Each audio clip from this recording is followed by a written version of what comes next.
My name is Lindsay Nelson.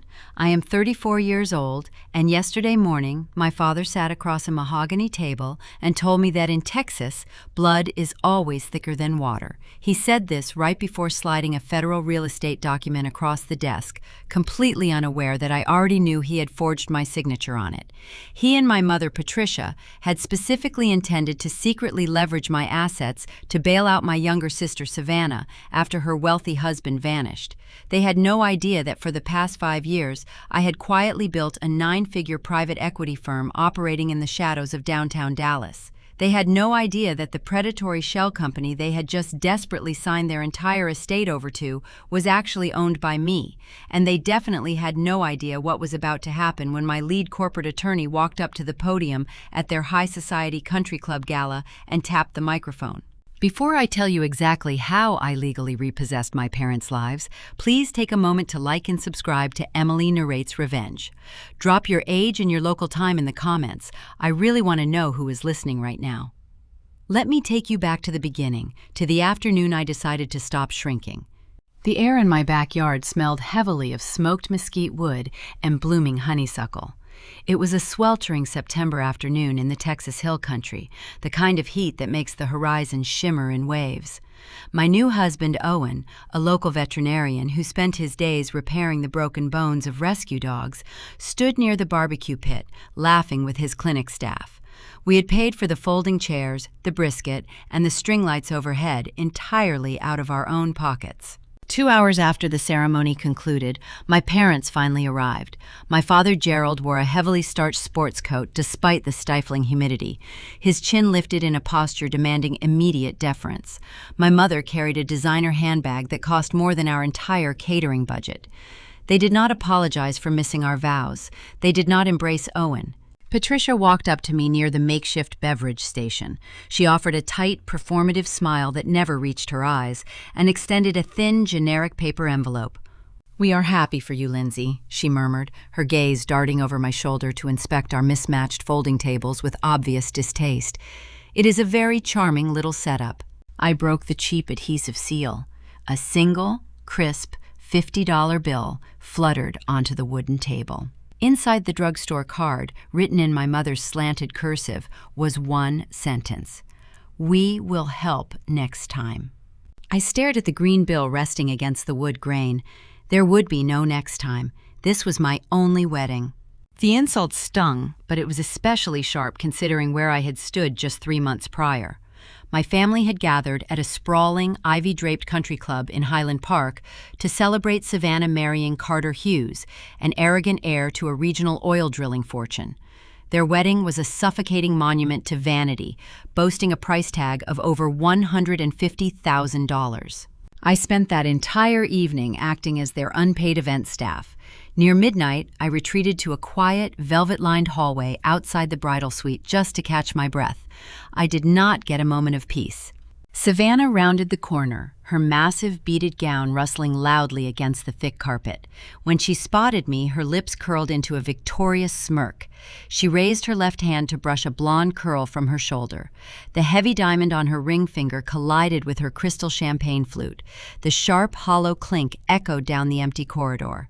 "You know," Savannah mused, letting her eyes rake over my understated bridesmaid dress, "Daddy had to liquidate an early retirement account just to secure my floral designer from Paris.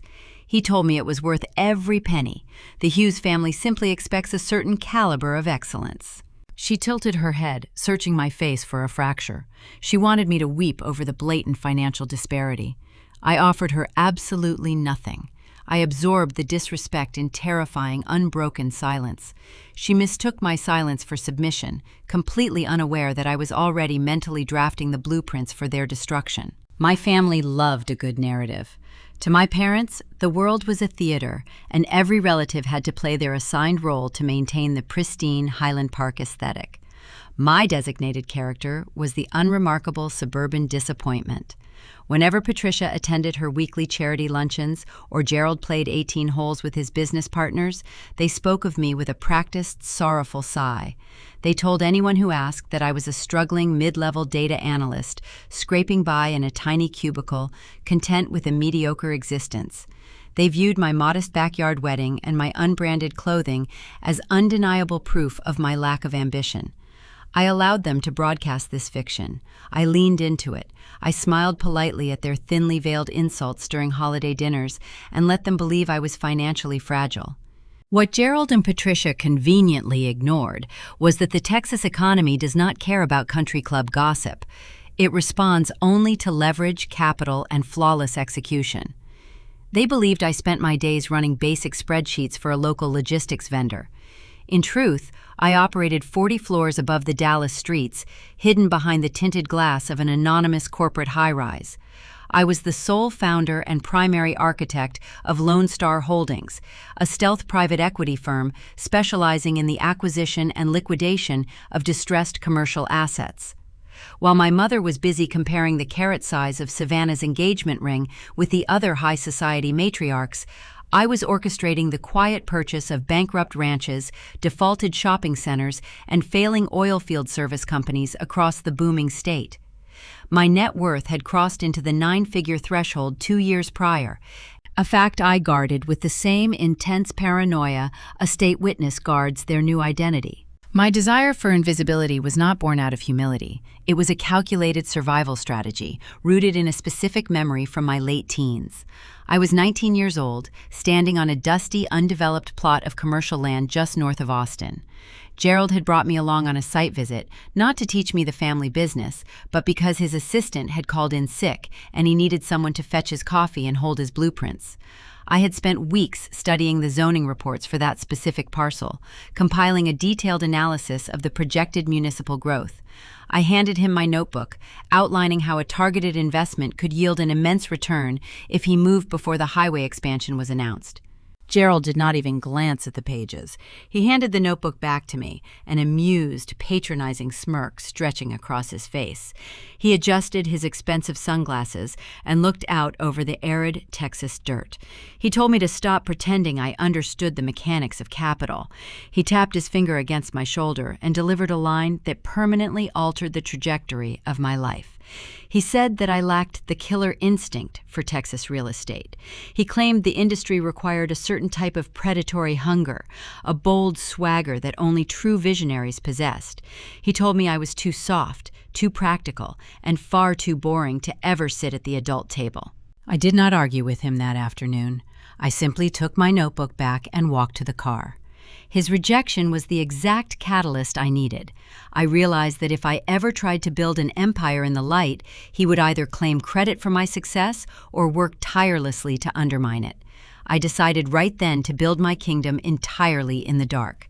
I learned that true power does not need to boast. It does not need to wear imported silk or command the attention of a crowded ballroom.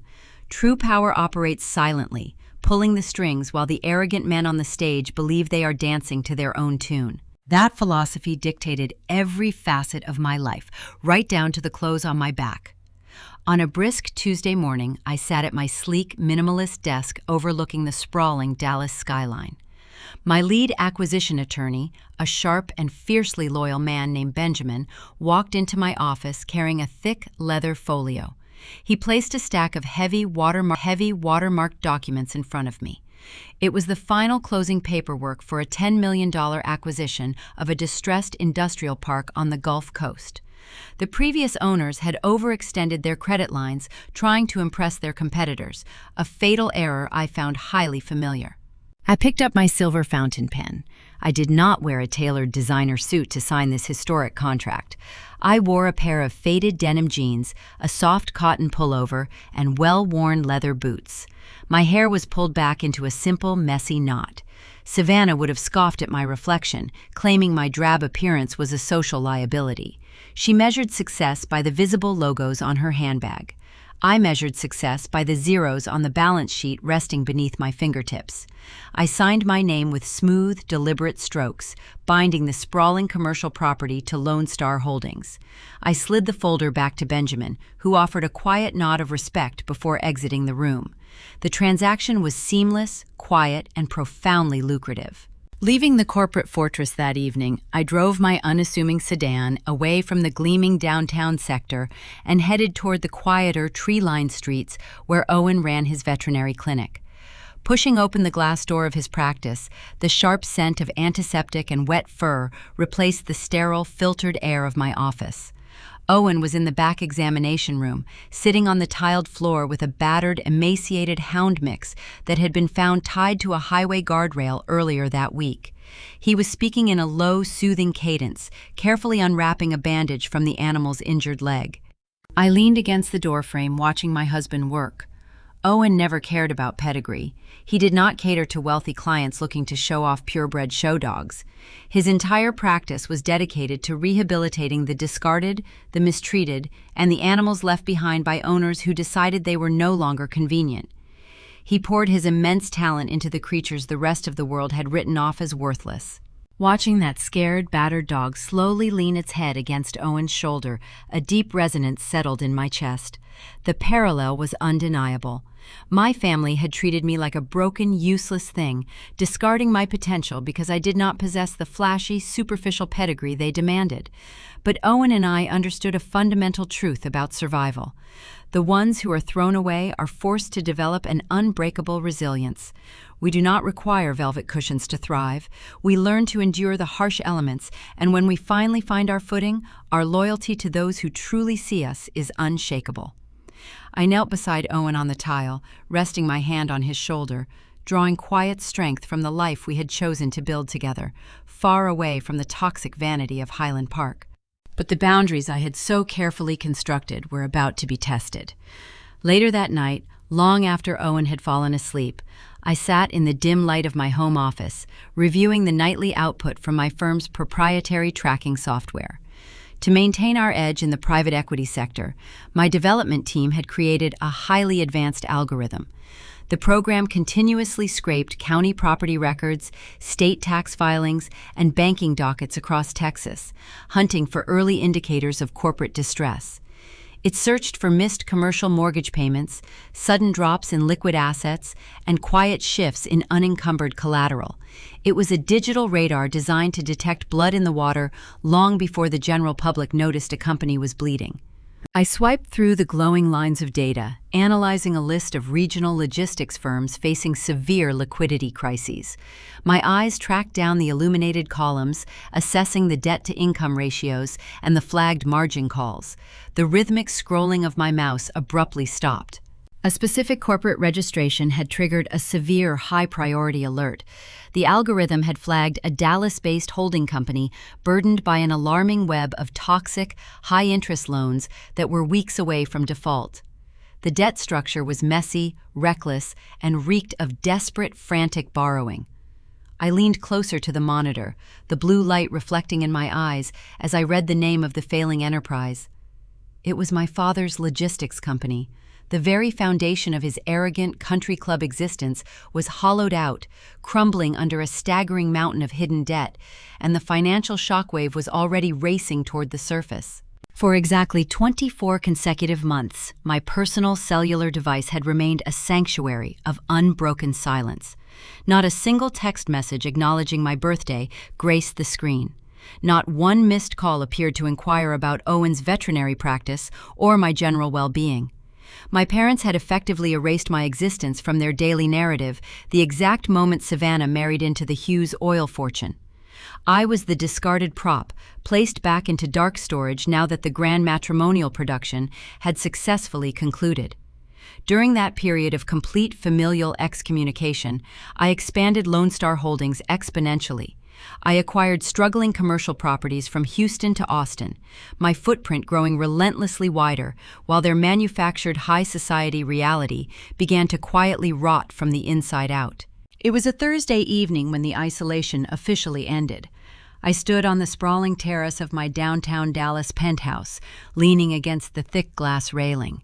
The air high above the city was crisp, carrying the faint metallic scent of ozone and cooling concrete. The evening rush hour crawled along the illuminated highways far below, a river of red and white taillights winding through the urban canyon. I held a heavy crystal glass filled with ice water, enjoying the absolute, pristine serenity of my hidden kingdom. The sudden, aggressive vibration of my phone against the glass patio table shattered the quiet. The caller identification displayed my mother's name. Patricia never reached out unless she required an audience for her complaints or a convenient scapegoat for her mounting frustrations. I did not immediately answer. I watched the screen glow brightly in the fading light, allowing the device to vibrate 4 consecutive times. I asserted my control over the interaction before deliberately dragging my finger across the glass to accept the connection. I did not offer a warm greeting. I simply raised the speaker to my ear and waited. The sound that erupted from the receiver was not a hello. It was a sharp, jagged gasp, followed by a frantic, weeping barrage of incoherent words. Patricia was in a state of unhinged hysterics. Her carefully curated high society poise, the very armor she wore daily to intimidate the country club wives, had disintegrated. The raw, unfiltered panic in her voice was so severe it distorted the audio processing of the phone. She could barely form a complete sentence, her breath catching violently in her throat as she sobbed. "He took everything!" my mother wailed, the sheer terror piercing the digital signal. Carter packed his custom bags in the middle of the night. He is gone. He cleared out their joint checking accounts, the investment portfolios, the emergency reserves. Every single cent is missing. Savannah woke up to an empty house and negative balances. He abandoned her. She is destitute. The perfect, untouchable marriage that had cost $150,000 to secure had violently imploded. The golden child was stranded. Carter Hughes, the arrogant heir who loved to brag about his family mineral rights, had executed a flawless midnight extraction. He left his bride with nothing but the designer clothes hanging in her closet and a staggering mountain of debt. The devastating collapse of Savannah's illusion had happened overnight. I leaned against the cool metal railing of the balcony, gazing out at the glittering skyline. The striking contrast between her suffocating panic and my own unshakable tranquility felt almost surreal. Patricia did not pause to ask if I was doing well. She did not express a single ounce of regret for the 2 years she spent ignoring my existence. Her grief seamlessly transitioned into aggressive, blinding entitlement. "You need to wire money to her account right now," Patricia commanded, her tone shifting rapidly from despair to dictatorial instruction. Savannah's lease on the uptown luxury condo is 3 weeks past due. The property management company is threatening to post a public eviction notice by tomorrow morning. You have to empty your savings. We need at least $15,000 to halt the legal proceedings and buy us some time to figure out a plan. I reached across the patio table and picked up a heavy silver lighter. I thumbed the ignition. The crisp, sharp click of the spark wheel echoed loudly into the phone receiver. I held the bright flame to the wick of a large cedar candle, letting the rich, earthy aroma mingle with the cool city air. I blew out a slow breath, unbothered by the crisis currently unfolding in Highland Park. "You want me to empty my savings to pay for an apartment she cannot afford?" I stated, keeping my vocal register low and perfectly flat. Patricia gasped, deeply offended that I had not immediately agreed to ruin myself on command. "This is not the time to be selfish," she snapped, her desperation bleeding into viciousness. "Family protects family. Your sister is going through a traumatic, devastating betrayal. She is hurting. We are all hurting. You sit out there in the suburbs hoarding your little paychecks while Savannah is about to be thrown out onto the street. You owe it to this family to step up. If you refuse to help your own flesh and blood during an emergency, then you are just as bitter and jealous as I always feared you were." The manipulation tactic was a deeply familiar weapon. She was attempting to use shame to extract my compliance. She expected me to crumble, to desperately seek her approval by offering up my own hard-earned security as a sacrificial lamb on the altar of Savannah's vanity. She genuinely believed my modest lifestyle meant I had squirreled away a meager emergency fund, and she felt entitled to drain it dry. What Patricia failed to realize was that guilt requires a functioning emotional bond to be effective. She had severed our bond long ago, leaving behind nothing but cold, analytical detachment. I did not owe them my destruction to subsidize their delusion. The irony of the situation was almost musical. 2 years ago, they had handed me a $50 bill and an empty promise. They had drained a retirement fund to buy imported orchids for a man who just robbed them blind. Now, facing the exact financial ruin they had arrogantly courted, they demanded I play the savior. They wanted the discarded scapegoat to shield the golden child from the consequences of her own catastrophic choices. I took a slow sip of my ice water. The cold liquid slid down my throat, matching the temperature of my resolve. I am not wiring $15,000 to pay for a luxury lease, I replied, enunciating every syllable with clinical precision. If Savannah cannot afford the rent, she needs to contact the leasing office, break the agreement, and pack her bags. That is how the real world operates. The silence on the other end of the line was deafening, followed immediately by an explosive shriek of fury. "You cold, heartless brat!" Patricia roared, her voice vibrating with venom. "How dare you speak to me about the real world? You know nothing about the kind of pressure we are under. You have no idea what it takes to maintain our position in this city. You are deliberately withholding your help because you want to see her fail. You have always hated that she is more successful and more loved than you." I allowed her to exhaust her lungs. Her insults washed over me without leaving a single mark. When she finally paused to draw a ragged breath, the true motive behind her rage became glaringly apparent. She was not just panicking about an eviction notice. There was a much deeper, far more terrifying current of dread beneath her shouting. She was terrified of the public exposure. If Savannah was evicted, the Dallas High Society Whisper Network would feast on the scandal. The pristine reputation my parents had sacrificed everything to protect would disintegrate overnight. "Fine," Patricia snarled, realizing she could not bully me over a cellular connection. "You will not hide behind your phone while this family falls apart. We are going to handle this face to face. Your father is booking a private table at an exclusive steakhouse downtown for tomorrow evening at 7 o'clock. You will be there. You will look your father in the eye and you will explain to him why you are refusing to do your duty. We are going to sort out your attitude problem and secure the funds to save your sister before the weekend. Do not be late." The line went dead. I lowered the phone, staring at the darkened screen. Patricia thought she was summoning a frightened subordinate to a tribunal. She believed that cornering me in an upscale steakhouse, surrounded by the intimidating aura of my father and the affluent environment they worshipped, would crush my resistance. They planned an ambush to force my hand, convinced their combined social weight would compel me to surrender my assets. I set my phone down next to the flickering cedar candle. A slow, genuine smile spread across my face. They wanted a meeting at an exclusive Dallas restaurant to discuss my financial obligations. They were eagerly setting the stage for a physical confrontation, unaware that the person they invited to dinner was no longer their compliant victim. They were about to demand a ransom from the very entity that possessed the power to buy and sell their entire existence. The atmosphere inside the downtown Dallas steakhouse smelled of charred hickory, melted butter, and generations of unearned privilege. Dim amber lighting cast long shadows over the heavy mahogany tables, creating pockets of forced intimacy among the city elite.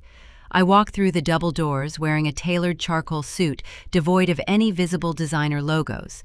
My attire projected quiet authority, prioritizing flawless tailoring over flashy branding. The maitre d' led me toward a secluded leather booth in the back corner, where my family was already seated. The visual contrast between us was stark and instantly revealing. My father, Gerald, squeezed into a restrictive Italian sport coat that had fit him far better 5 years ago.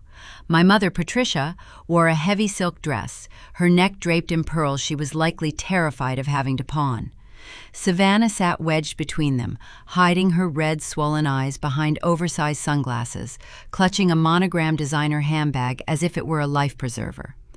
They were draped in luxury brands they could no longer sustain, clinging to the aesthetic of a dynasty that was rapidly sinking. I slid into the booth opposite my father, folding my hands neatly on the pristine white tablecloth. No one offered a greeting. The tension radiating from their side of the table was thick enough to cut with a steak knife. Gerald immediately signaled for the waiter, raising 2 fingers in a sharp, commanding gesture. When the young man hurried over, my father did not ask what anyone wanted to drink. He demanded a specific, highly exclusive bottle of reserve bourbon, a vintage that cost upward of $200. I watched him execute the order.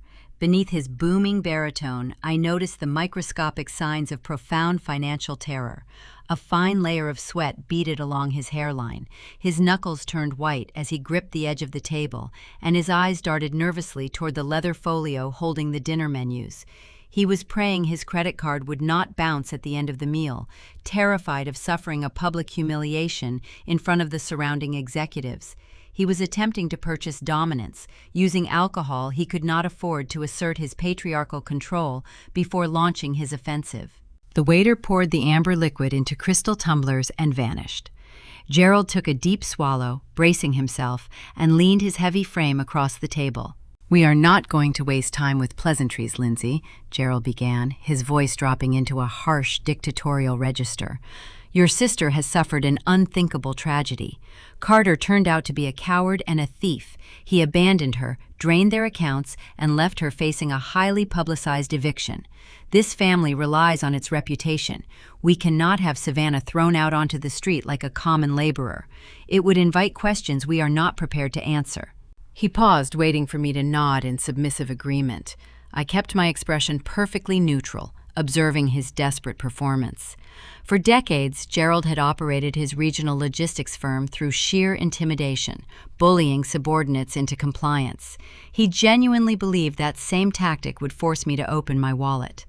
"Savannah needs $50,000 in liquid cash by Monday morning," Gerald declared, tapping his index finger rhythmically against the mahogany wood. "Patricia and I have our capital tied up in long-term investments right now, so we cannot liquidate our assets without suffering severe tax penalties. Therefore, you are going to step up and fulfill your familial obligation. You own that little suburban house of yours. You and your husband have steady, reliable jobs. I have already contacted a broker. You are going to take out a second mortgage on your property tomorrow and wire the equity directly to Savannah's account." The sheer, breathtaking audacity of the demand settled over the table. He was not asking for a favor. He was issuing a mandate. He expected me to place a heavy, interest-bearing lien against my own home to generate a massive pile of cash solely to maintain my sister's fraudulent luxury lifestyle.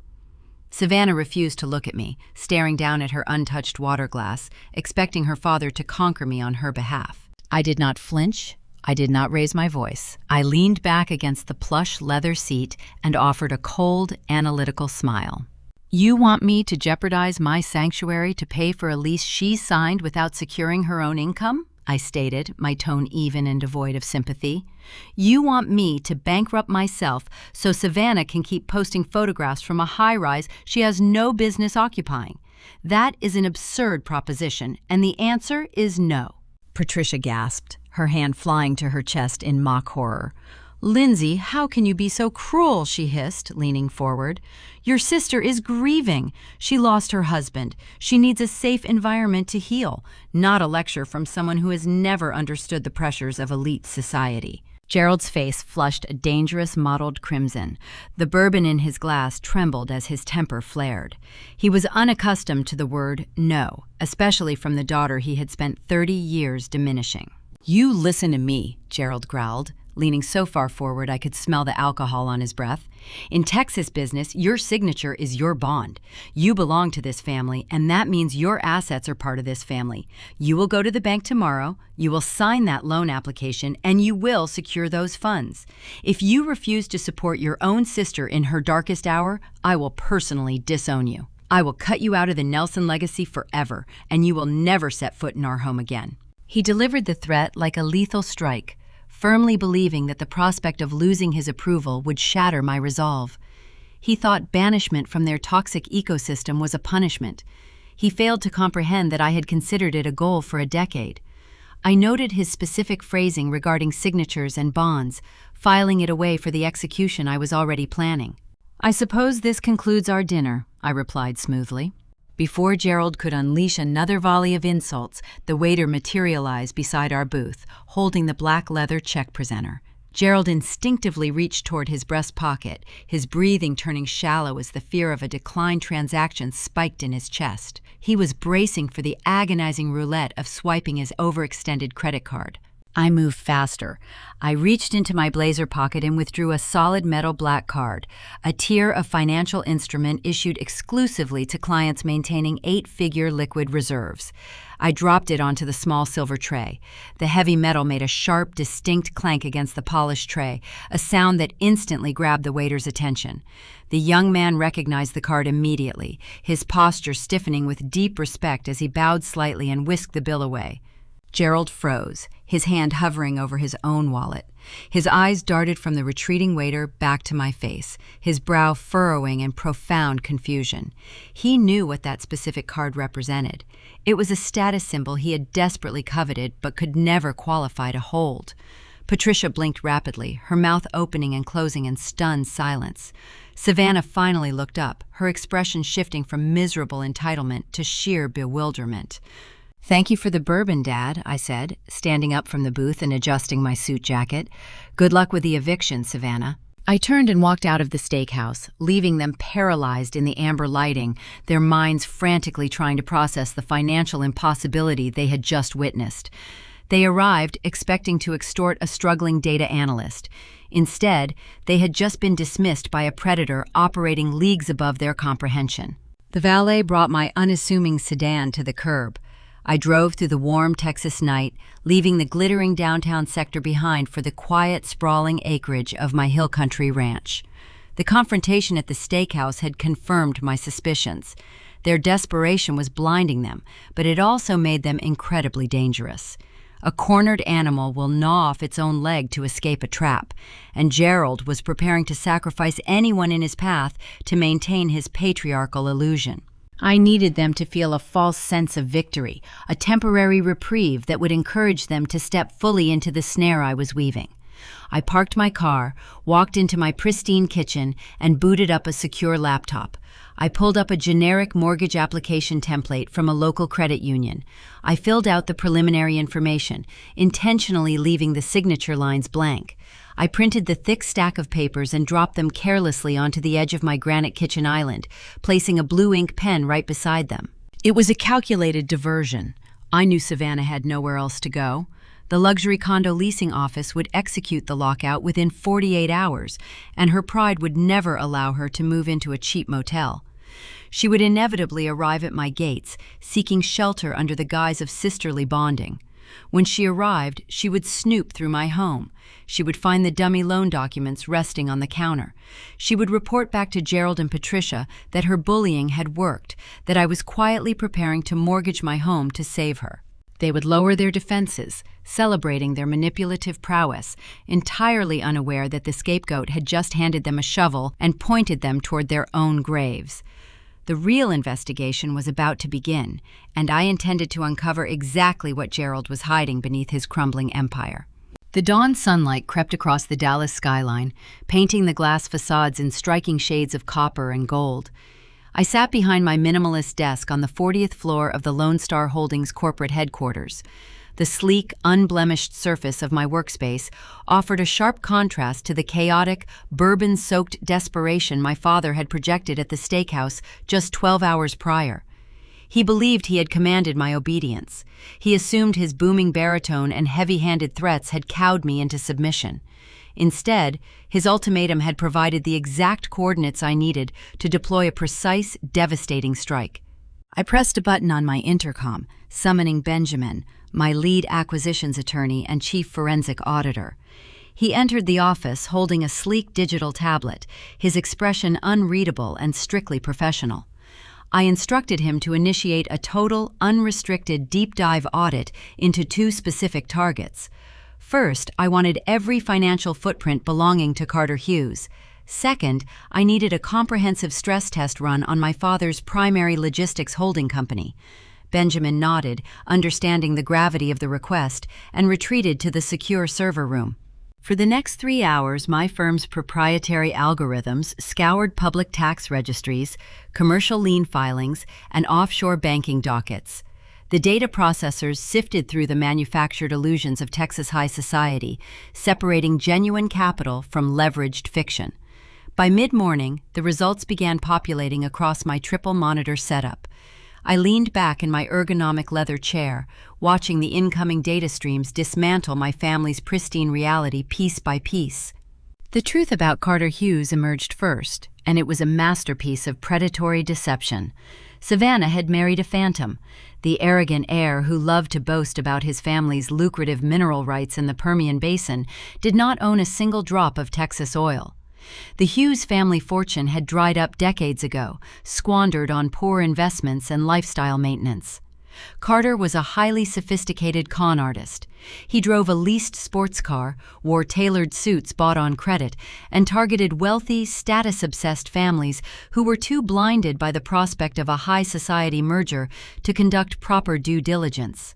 Carter had recognized Savannah as the perfect gullible entry point, but his ultimate target was never my sister. His target was my father.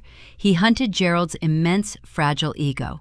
I swiped my finger across the touchscreen, expanding the cross-collateralization files connecting the two men. The digital architecture of their relationship was staggering. Shortly after the engagement, Carter had approached my father with a fabricated, highly lucrative commercial partnership. He stroked Gerald's pride, calling him a visionary titan of industry, and proposed a joint venture that promised unprecedented returns.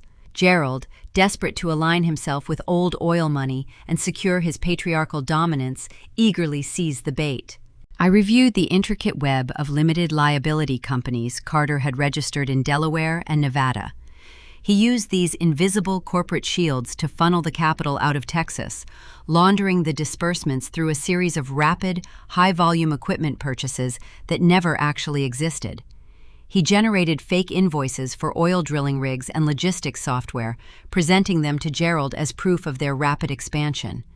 My father, blinded by his desperate desire to join the upper echelons of the Texas energy sector, signed the verification documents without employing a single independent auditor.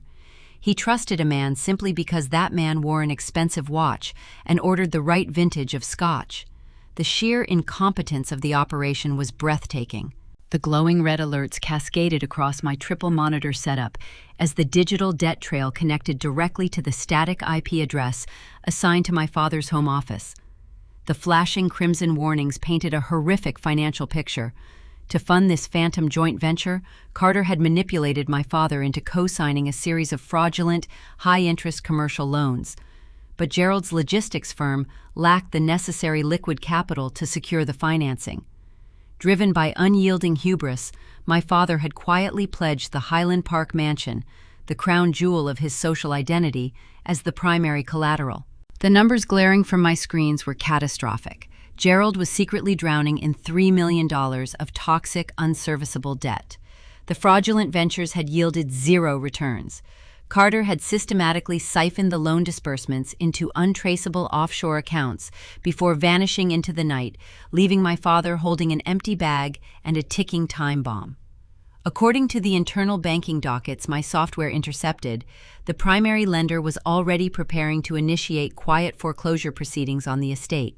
I stared at the blinking red cursor, a profound realization settling into my bones. The entire ecosystem of my family was built on a foundation of deep deceit. My father had hidden this apocalyptic reality from Patricia and Savannah. He allowed his wife to continue swiping her credit cards for lavish charity luncheons, and he permitted his golden child to parade around Dallas projecting an aura of infinite wealth, all while knowing their home was mortgaged to a ghost. This revelation drastically recontextualized the ambush at the steakhouse. Gerald had slammed his fist on the mahogany table and demanded I take out a second mortgage to generate $50,000. He had cloaked the demand in righteous paternal duty, claiming the funds were strictly to save Savannah from a humiliating luxury condo eviction.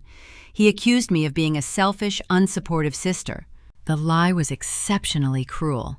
I pulled up the commercial lender's default schedule. Gerald was currently facing an imminent margin call on the fraudulent joint venture. The exact amount required to stave off the bank's immediate foreclosure action and buy himself another 30 days of secrecy was precisely $50,000. He did not care about Savannah's lease. He did not care about her emotional trauma. He was attempting to extort my modest suburban sanctuary solely to cover his own catastrophic negligence. He was willing to bankrupt his discarded daughter to delay the destruction of his own hollow kingdom. A cold, clinical satisfaction rooted itself in my chest. My family members were eating each other alive behind their polished, designer smiles. They were chained together on a sinking ship, and the captain was actively trying to rip the life vests off the passengers to keep himself afloat. I did not need to manufacture a convoluted revenge scheme. Their relentless greed had already engineered their ruin. I simply needed to purchase the debt and take control of the execution.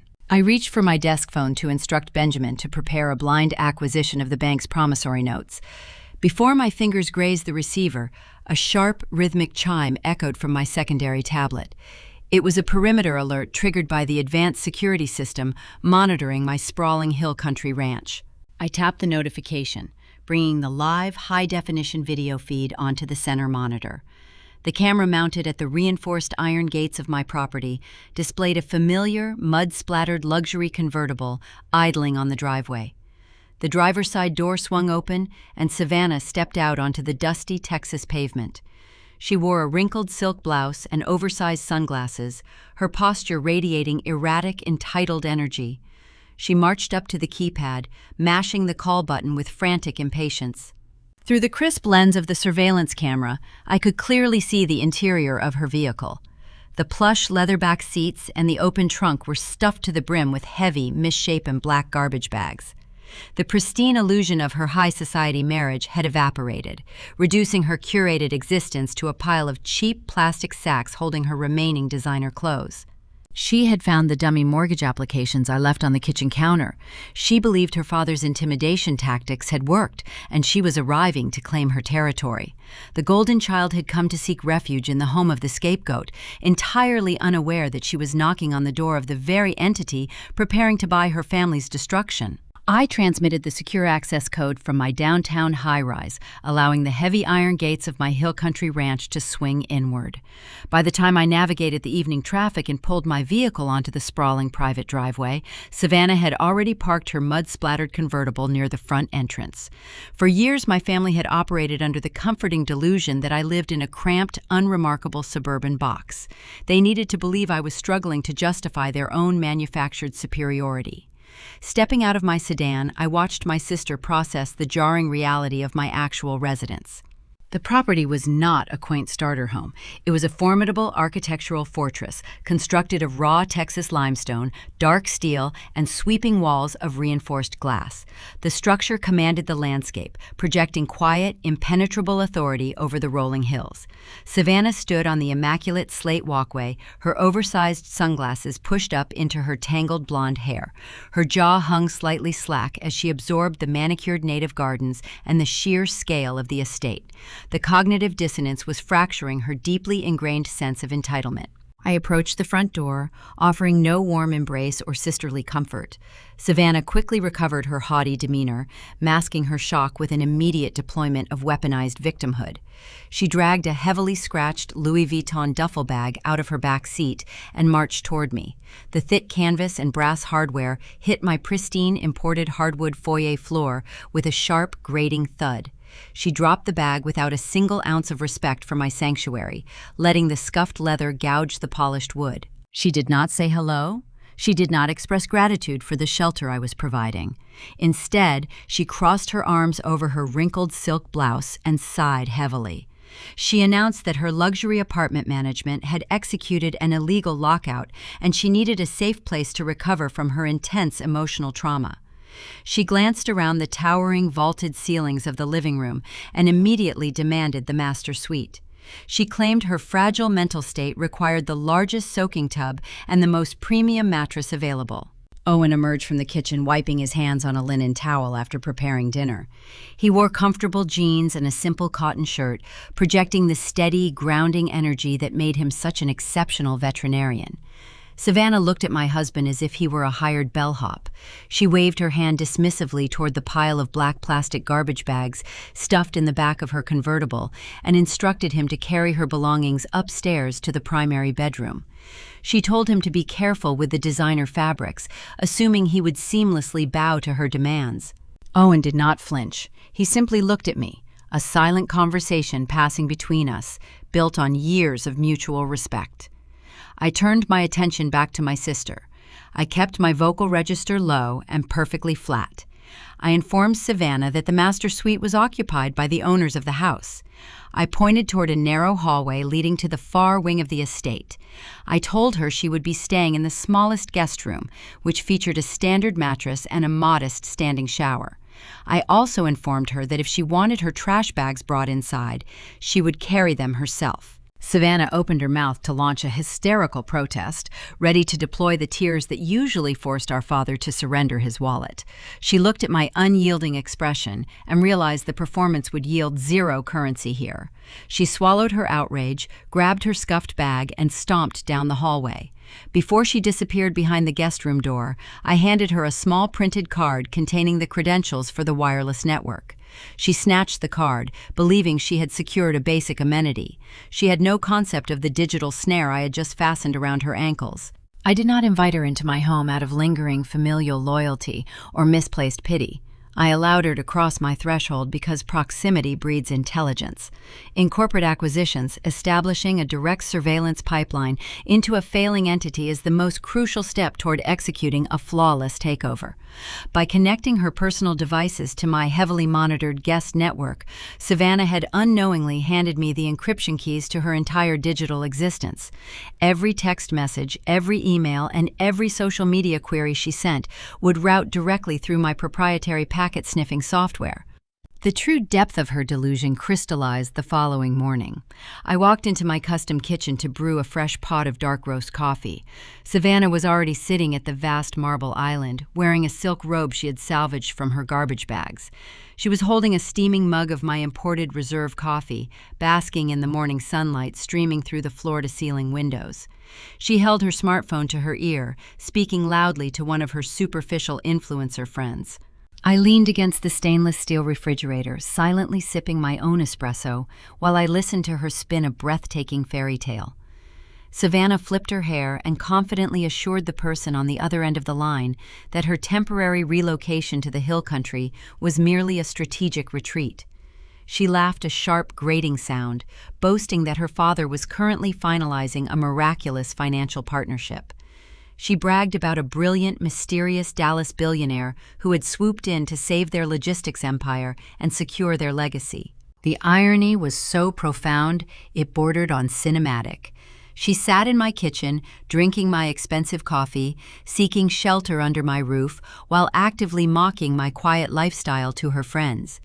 She proudly praised the invisible corporate titan saving her family, entirely oblivious to the fact that the ruthless billionaire she worshipped was standing 3 feet away, wearing a faded pullover and holding a ceramic mug. I did not interrupt her narrative. I let her drink the coffee. I let her feel victorious. I retreated to my secure home office and locked the heavy oak door. I woke my triple-monitor workstation and pulled up the network interceptor logs. The software functioned perfectly, capturing the data packets flowing from Savannah's smartphone. She was not just gossiping with shallow acquaintances. Beneath the trivial social media browsing, a hidden layer of frantic, high-priority communication was taking place. I isolated the outgoing email traffic and decrypted the payloads with a few swift keystrokes. Savannah was sending a series of urgent, panicked messages directly to our father's private corporate address. I opened the most recent transmission, my eyes scanning the raw text. The narrative my parents had constructed regarding Carter Hughes began to fracture right on my screen. Patricia had claimed Carter simply packed his bags and vanished into the night, abandoning his bride in a cowardly retreat. The intercepted email revealed a far more sinister reality. Carter had not disappeared into thin air. He had left a highly detailed, devastating trail, and Savannah was holding the map. She had forwarded a hidden correspondence from her runaway groom directly to Gerald. I read the forwarded text, feeling a cold, tactical thrill ignite in my chest. Carter was not fleeing. He was holding the entire family hostage. He possessed digital copies of the cooked accounting ledgers from Gerald's logistics firm. He held the exact proof of my father's extensive embezzlement, the very stolen funds that had paid for Savannah's lavish country club wedding 2 years prior. The final line of the intercepted email laid out a brutal, non-negotiable ultimatum. Carter demanded $250,000 in untraceable cash to keep the fraudulent ledgers out of the hands of federal regulators. My sister was not just a grieving, abandoned bride. She was an active courier in an escalating extortion plot. My father was not just seeking a loan to save his estate. He was desperately hunting for the ransom money required to buy his freedom.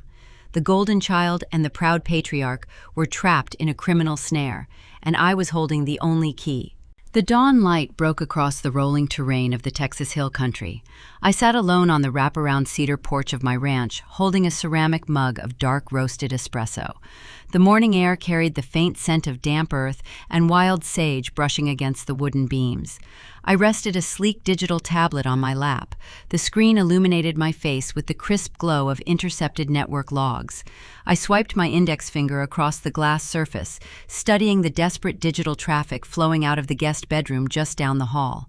Savannah had forwarded the extortion demand directly to our father in the middle of the night. I read the raw text of the blackmail note while sipping the bitter hot coffee.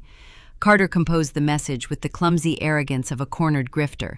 He demanded $250,000 in untraceable wire transfers by the end of the month. If the funds failed to appear in his specified accounts, he promised to deliver a highly detailed ledger of corporate embezzlement directly to the federal authorities and the local Dallas media.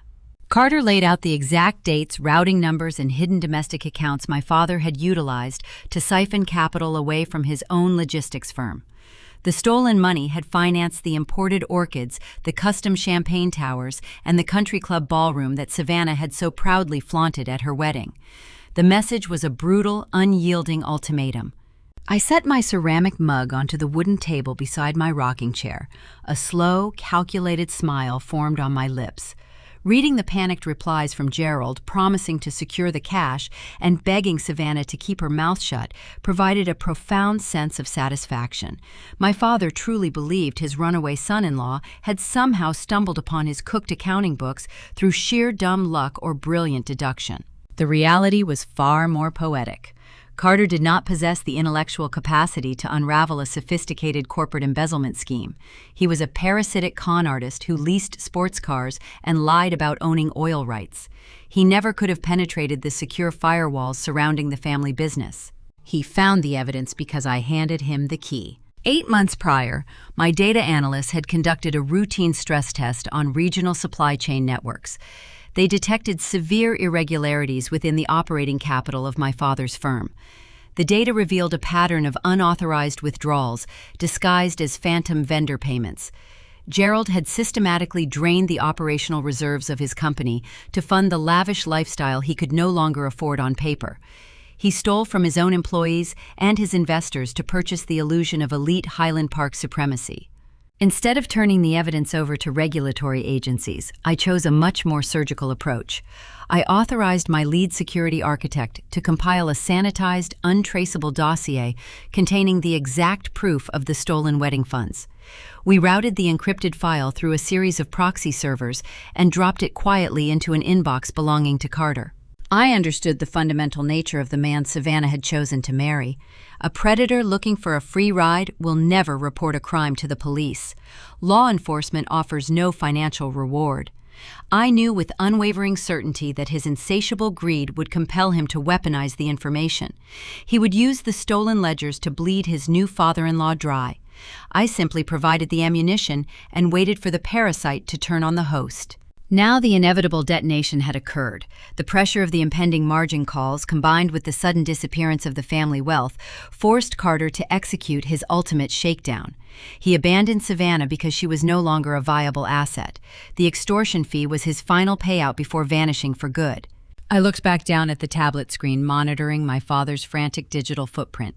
The network interceptors painted a pathetic portrait of a man running out of oxygen.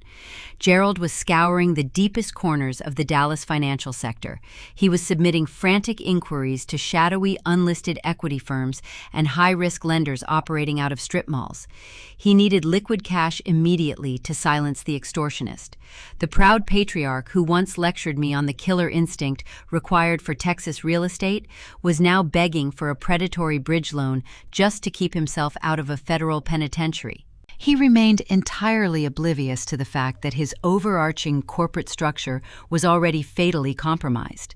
Even if he paid the blackmail fee, his logistics company was weeks away from a catastrophic default. The sliding glass door behind me clicked open. Savannah wandered onto the porch wearing a plush robe she had commandeered from my linen closet. Her eyes were swollen, and her posture sagged under the weight of her ruined social standing. She held an empty mug, looking around my pristine patio with a mixture of resentment and exhaustion. "Your coffee machine is overly complicated," she muttered, her tone lacking its usual sharp edge, "and the wireless internet out here is terribly slow. I have been trying to refresh my social media feeds for 20 minutes. "The internet is functioning exactly as intended, Savannah," I replied, turning my attention away from the intercepted extortion demands. "You simply have to be patient." She let out a heavy, dramatic sigh and sank into a patio chair. She stared out at the sprawling acreage of my property, shaking her head. "You sit out here in the middle of nowhere acting like everything is fine, while our entire family is falling apart," she complained. "Carter ruined my life. He ruined my reputation. Daddy is working around the clock trying to fix this disaster and secure a new investor to save the company. You have no idea the kind of stress we are under right now." I locked the screen of my tablet, placing it face down on my lap. "I assure you I understand the situation far better than you realize," I said, maintaining a flawless, steady gaze. Savannah rolled her eyes, assuming my calm demeanor was merely a symptom of my supposed suburban ignorance. She pulled her knees to her chest, wrapping her arms around her legs in a rare display of vulnerability. "Daddy sent me an email an hour ago," she whispered, her voice dropping into a conspiratorial register. "He said he found a private lending group willing to advance him the capital he needs to handle Carter. He told me to stop worrying. Real wealth always finds a way to survive." I offered a polite, agreeable nod. "That sounds very promising for him." She stood up, abandoning her empty mug on a side table, and retreated back inside the house to continue wallowing in her manufactured tragedy. She had no concept of the invisible currents flowing beneath her feet. She genuinely believed her father was negotiating his salvation with a faceless, benevolent corporation. I waited until her footsteps faded down the hallway before picking up my secure mobile device. The moment for passive observation had ended. It was time to assume direct control of their fate. I dialed the direct line to Benjamin, my lead acquisitions attorney. He answered on the first ring, his voice crisp and alert. "Good morning, Lindsay. Have the interceptors delivered the anticipated results?" "They have delivered everything we require, Benjamin," I instructed, keeping my tone devoid of emotion. "Gerald is actively soliciting short-term, high-risk capital to satisfy a $250,000 extortion demand. He is desperate enough to sign anything placed in front of him without conducting proper due diligence." "Understood," Benjamin replied, the sound of his fingers moving rapidly across a keyboard filtering through the speaker. "How would you like to proceed?" "Draft the preliminary paperwork for a new lending entity," I ordered, watching a hawk circle the clear blue sky above my ranch. "Name the shell company, Lone Star Holdings. We will approach him before the close of business today. Offer him a high-interest consolidation loan that provides the exact $250,000 he needs to pay off his runaway son-in-law." I paused, ensuring the legal parameters of the snare were perfectly defined in my mind. "Structure the contract with aggressive accelerated default clauses. More importantly, the loan must be secured by ironclad collateral. Demand the controlling voting shares of his logistics firm and the physical deed to the Highland Park mansion." Benjamin let out a quiet breath of professional appreciation. "He will lose his entire legacy the moment he misses a single payment deadline. Are you certain he will agree to pledge the primary residence?" "He will sign the paperwork," Benjamin, I stated, with absolute chilling certainty. "His ego will not permit him to face a public embezzlement scandal.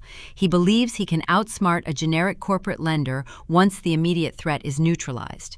He will pledge the house because he thinks he is invincible." "I will have the initial contact made through our proxy brokers within the hour," Benjamin promised. "The trap will be set by dusk." I ended the call and rested the phone against the wooden table. The morning sun climbed higher, illuminating the vast expanse of the hill country. My father sought a miracle to hide his sins, and I was more than willing to provide one. I would hand him the rope he so desperately requested, knowing he would eagerly tie the knot himself. The mahogany walls of the Highland Park study seemed to close in on Gerald as the afternoon sun cast long, condemning shadows across his vintage hardwood desk. The scent of stale bourbon and nervous sweat hung heavy in the stifling air. He stared at the glowing screen of his laptop, his bloodshot eyes tracing the digital borders of an inbox filled with predatory demands and looming deadlines. Carter required $250,000 in untraceable funds by the end of the week. The alternative was public exposure, federal scrutiny, and the total eradication of the family legacy. Gerald was a cornered animal, pacing the confines of a trap he had meticulously constructed through years of unbridled vanity and corporate theft. The shrill ring of his private office phone pierced the suffocating silence.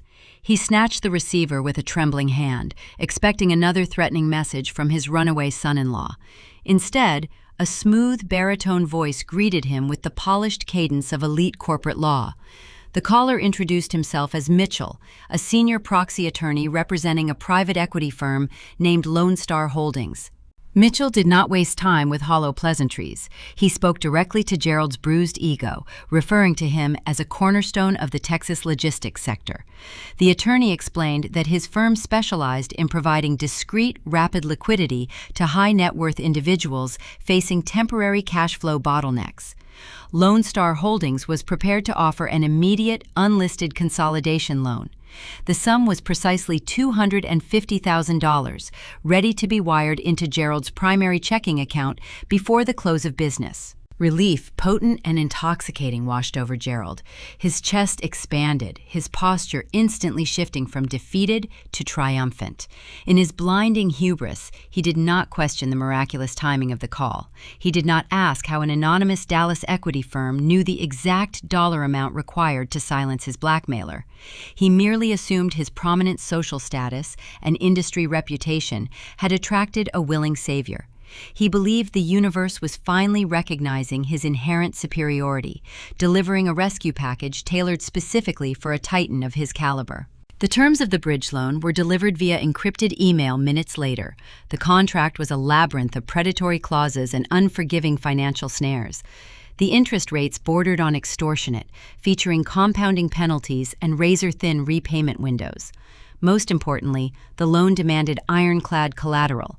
To secure the rapid cash disbursement, Lone Star Holdings required the immediate transfer of the controlling voting shares of Gerald's logistics firm alongside the physical deed to the Highland Park mansion. One mispayment, one delayed transfer, and the holding company possessed the legal authority to seize his entire existence. A rational businessman would have rejected the terms outright, but Gerald was driven by an insatiable need to save face. He skimmed the draconian default clauses, dismissing them as standard corporate boilerplate. His conceit convinced him that he could outmaneuver this faceless institution. He told himself he would simply use the cash to pay off Carter, stabilize his immediate public image, and refinance the debt through traditional channels next month. He viewed the predatory contract not as a threat, but as a temporary stepping stone. Within the hour, a mobile notary arrived at the sprawling estate. The woman was a silent, unassuming professional, carrying a leather satchel and a brass stamp. Patricia hovered near the doorway of the study, her arms crossed tightly over her cashmere sweater, her eyes darting nervously toward the front windows. She watched her husband sit behind his imposing desk, uncapping a heavy gold fountain pen. Gerald smoothed the crisp white pages of the loan agreement. He did not hesitate. He signed his name with rapid, sweeping strokes, legally binding his corporate empire and his beloved home to a ghost. He pushed the documents across the polished wood. The notary reviewed the signatures, signed her own name, and reached into her satchel. The heavy, definitive thud of the notary stamp, finalizing the predatory trap, echoed sharply in the quiet room. It was the sound of a steel door locking shut. The notary packed her bag and departed, leaving Gerald and Patricia to bask in their manufactured victory. Gerald poured a fresh glass of expensive scotch, toasting his own brilliance. He praised his ability to navigate the cutthroat waters of Texas high finance, boasting to his wife that he had single-handedly rescued their reputation from the brink of ruin. Their celebration lasted exactly 42 minutes. The private office phone rang a second time. Gerald answered with a jovial, booming greeting, expecting Mitchell to confirm the successful wire transfer. The proxy attorney's voice, however, had lost its accommodating warmth. It was now sharp, sterile, and unyielding. Mitchell informed Gerald that the funds were securely held in escrow, but the disbursement protocol had triggered a hard stop. The underwriting team had conducted a routine, accelerated title search on the Highland Park estate. The search unearthed a clouded title, halting the transfer of the collateral deed. Decades ago, Gerald's father, a shrewd rancher who deeply distrusted his son's reckless spending habits, had placed a minor protective covenant on the primary estate. This historical lien granted a fractional legacy interest to the grandchildren, ensuring the family wealth could not be entirely liquidated by a single generation. Upon her 18th birthday, Savannah had eagerly signed a release waiver, trading her fractional interest for the keys to a luxury imported convertible. Lindsay, however, had never been offered a buyout. Her signature had simply been ignored and forgotten, leaving a dormant legal anchor permanently attached to the property records. To clear the title and release the life-saving funds, Lone Star Holdings required a notarized release of interest, physically signed by Lindsay Nelson. The blood drained from Gerald's face, leaving his complexion a sickly shade of gray. The phone slipped from his ear, clattering against the mahogany desk. Patricia rushed forward, demanding to know what had gone wrong. Gerald relayed the attorney's message, his voice trembling with a mixture of terror and boiling rage. The solution to their impending destruction was sitting on a quiet ranch in the hill country. All Gerald had to do was drive to my home, look me in the eye, and ask for my signature. He needed to admit his failures, confess his vulnerability, and request salvation from the daughter he had spent a lifetime diminishing. It was a profound psychological impossibility. The thought of standing in my living room, humbling himself before the scapegoat he despised, shattered his entire patriarchal narrative. Begging for my mercy was a fate he deemed far worse than public bankruptcy. His ego simply would not allow him to surrender his dominance. The grandfather clock in the corner of the study ticked relentlessly, marking the steady evaporation of their available time. Carter was waiting for his payment. The extortion deadline loomed like a guillotine. Patricia paced the length of the room, wringing her hands in frantic distress. She stared at the blank release form Mitchell had transmitted via email. The signature line at the bottom of the page mocked them, an insurmountable barrier constructed of simple black ink.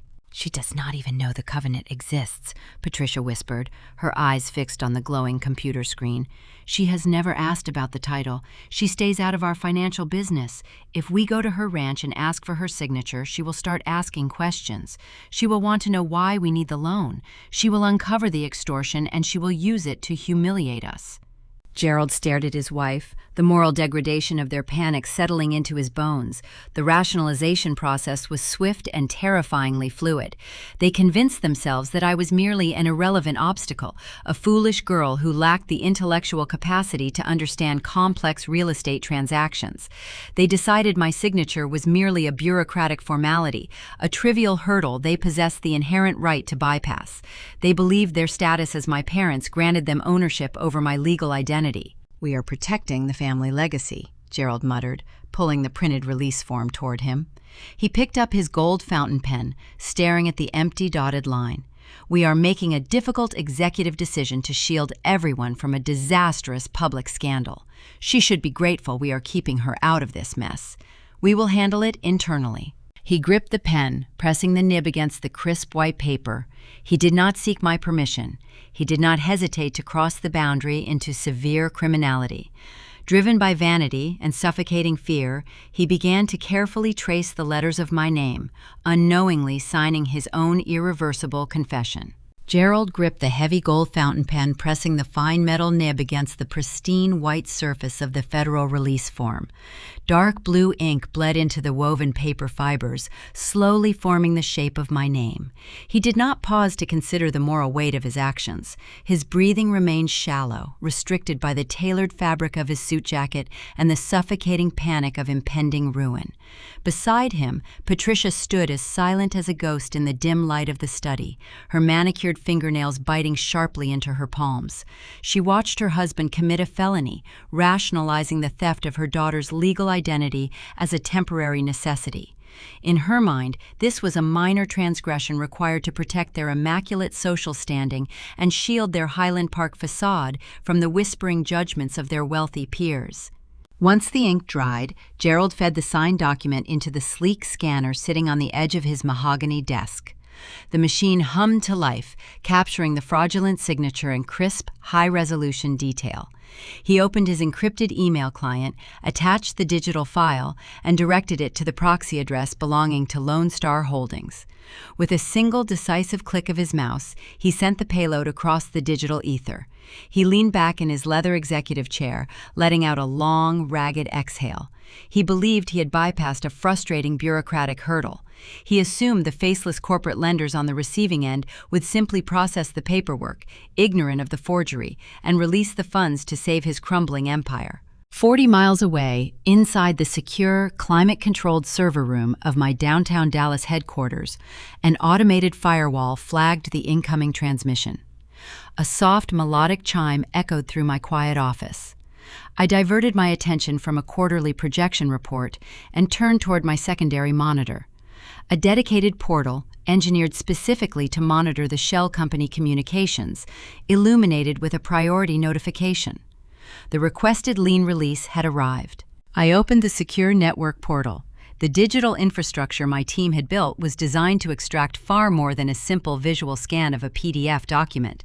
It stripped the transmission down to its raw, foundational code. The metadata poured onto my screen in neat, illuminated columns. I watched the routing history trace the email directly back to the residential internet service provider servicing the Highland Park estate. The software isolated the unique media access control address of the transmitting device. It matched the specific desktop computer located in my father's home office.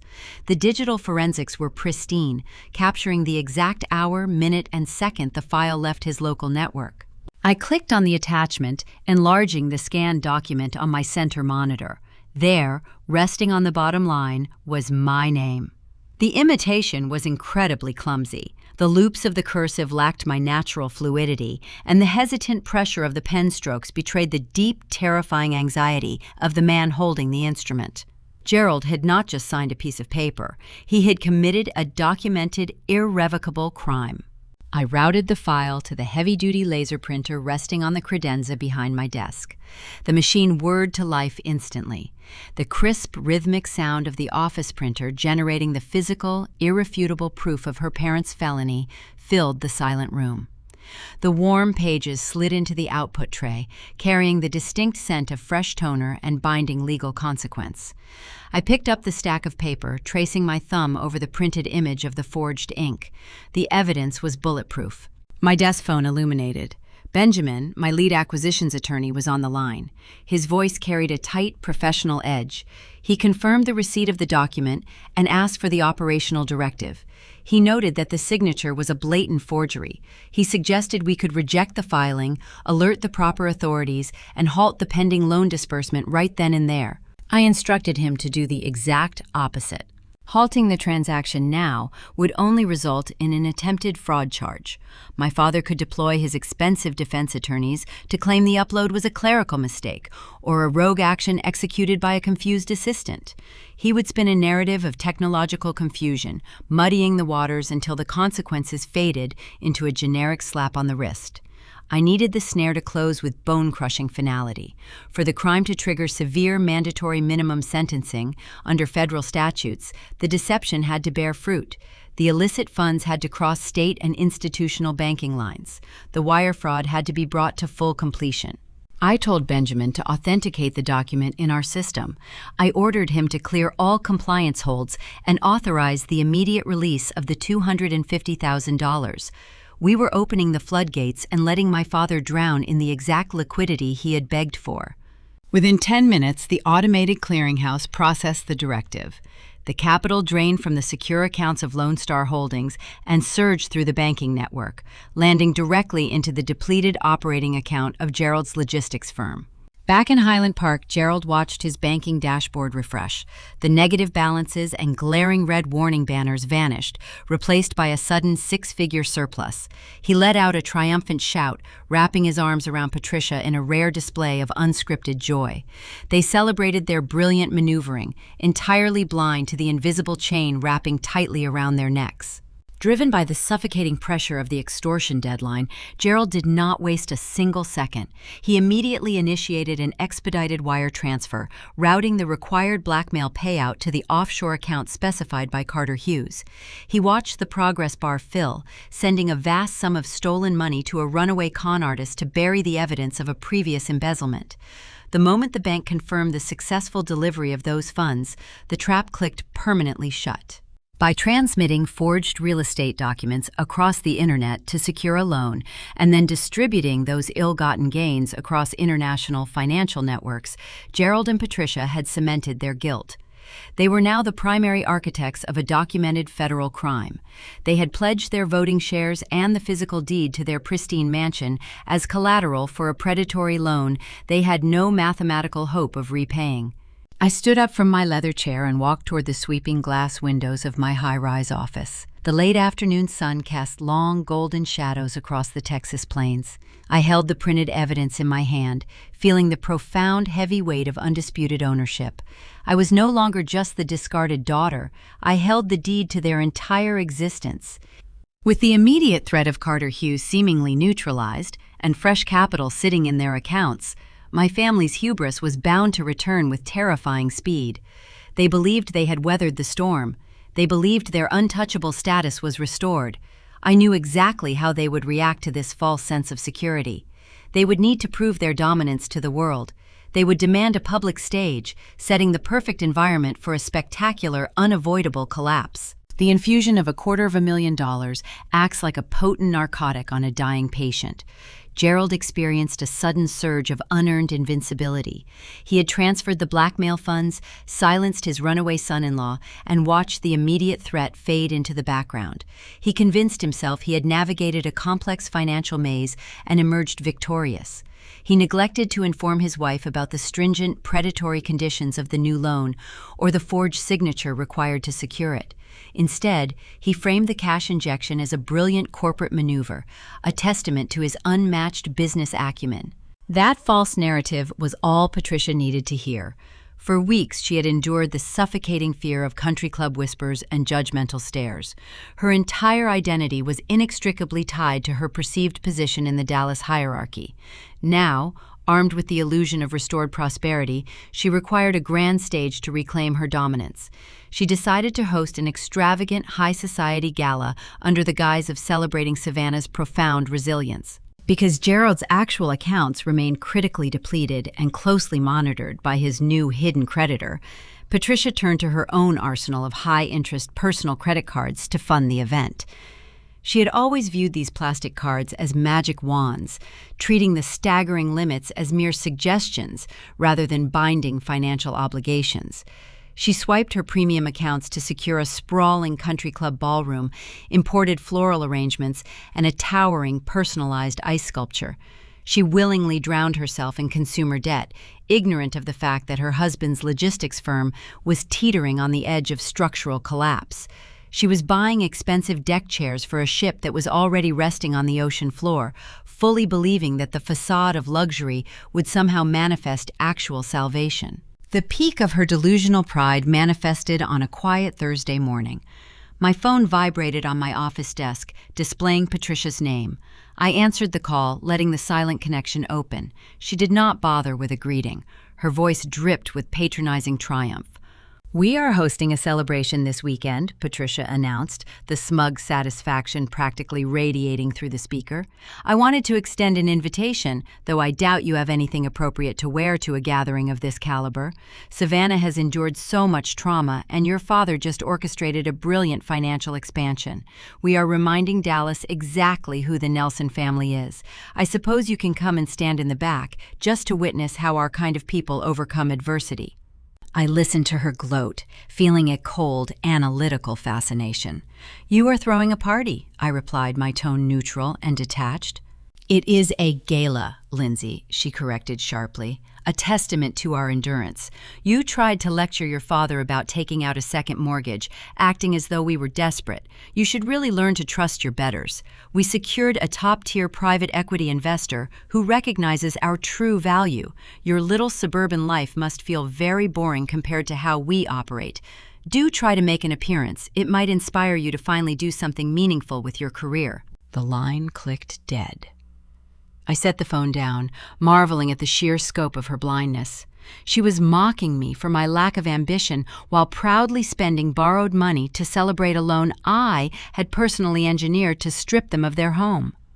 The irony was a rare, exquisite vintage, and I savored every drop of it. The family's restored arrogance quickly trickled down to the golden child. Emboldened by her parents' manufactured victory, Savannah moved her trash bags out of my guest room and returned to the sprawling Highland Park mansion. She resumed her role as the center of their universe, shedding the reality of her eviction like a heavy winter coat. Before the weekend arrived, she made one final trip out to my hill country ranch. She claimed she needed to retrieve a forgotten pair of designer sunglasses, but her true motive was entirely transparent. She wanted a captive audience for her restored ego. Savannah walked through my front door wearing a tailored silk dress, carrying a posture of supreme, unearned superiority. She bypassed the kitchen and wandered into the main hallway, stopping in front of the large antique mirror near the entryway. She reached up to her neck, her manicured fingers fiddling with the clasp of a heavy, glittering diamond necklace. I leaned against the doorframe, watching her perform. The necklace was undeniably expensive, but the barcode tag carefully tucked beneath the velvet collar of her dress revealed its true nature. She had rented the jewelry to project an aura of invincibility for the upcoming gala. "You really should upgrade the lighting in this hallway," Savannah critiqued, tilting her chin to catch the reflection of the borrowed stones. "It makes the space look terribly small, but I guess you do not host many important people out here anyway." I offered a polite, silent nod, allowing her to fill the quiet ranch with her monologue. "Mom told me she invited you to the gala on Saturday," Savannah continued, admiring her own reflection. "I hope you understand that it is a highly exclusive guest list. Carter thought he could destroy me, but he forgot who he was dealing with. Real wealth always wins, Lindsay. People like my father, people with true vision and elite connections, they always find a way to stay on top. You have always been so cautious, so terrified of taking risks. That is why you will always be stuck out here in the dirt while we run the city." She turned to face me, expecting to see a flare of resentment or a defensive posture. She wanted me to argue, to justify my quiet existence, to furnish her with the friction she needed to feel powerful. I did not give her a single ounce of resistance. I offered a terrifyingly calm smile, my eyes locking onto hers with unyielding focus. "You look very prepared for your celebration, Savannah," I said, my voice smooth and hollow. "Enjoy the party. Make sure you take plenty of photographs." My serene compliance unsettled her. Her smug expression faltered for a fraction of a second, unable to process why her insults failed to draw blood. She quickly recovered, tossing her blonde hair over her shoulder and marching toward the front door. She slipped her rented sunglasses over her eyes, strutted out to her car, and sped down the driveway, leaving a cloud of white dust in her wake. I stood in the quiet hallway long after the sound of her engine faded into the distance.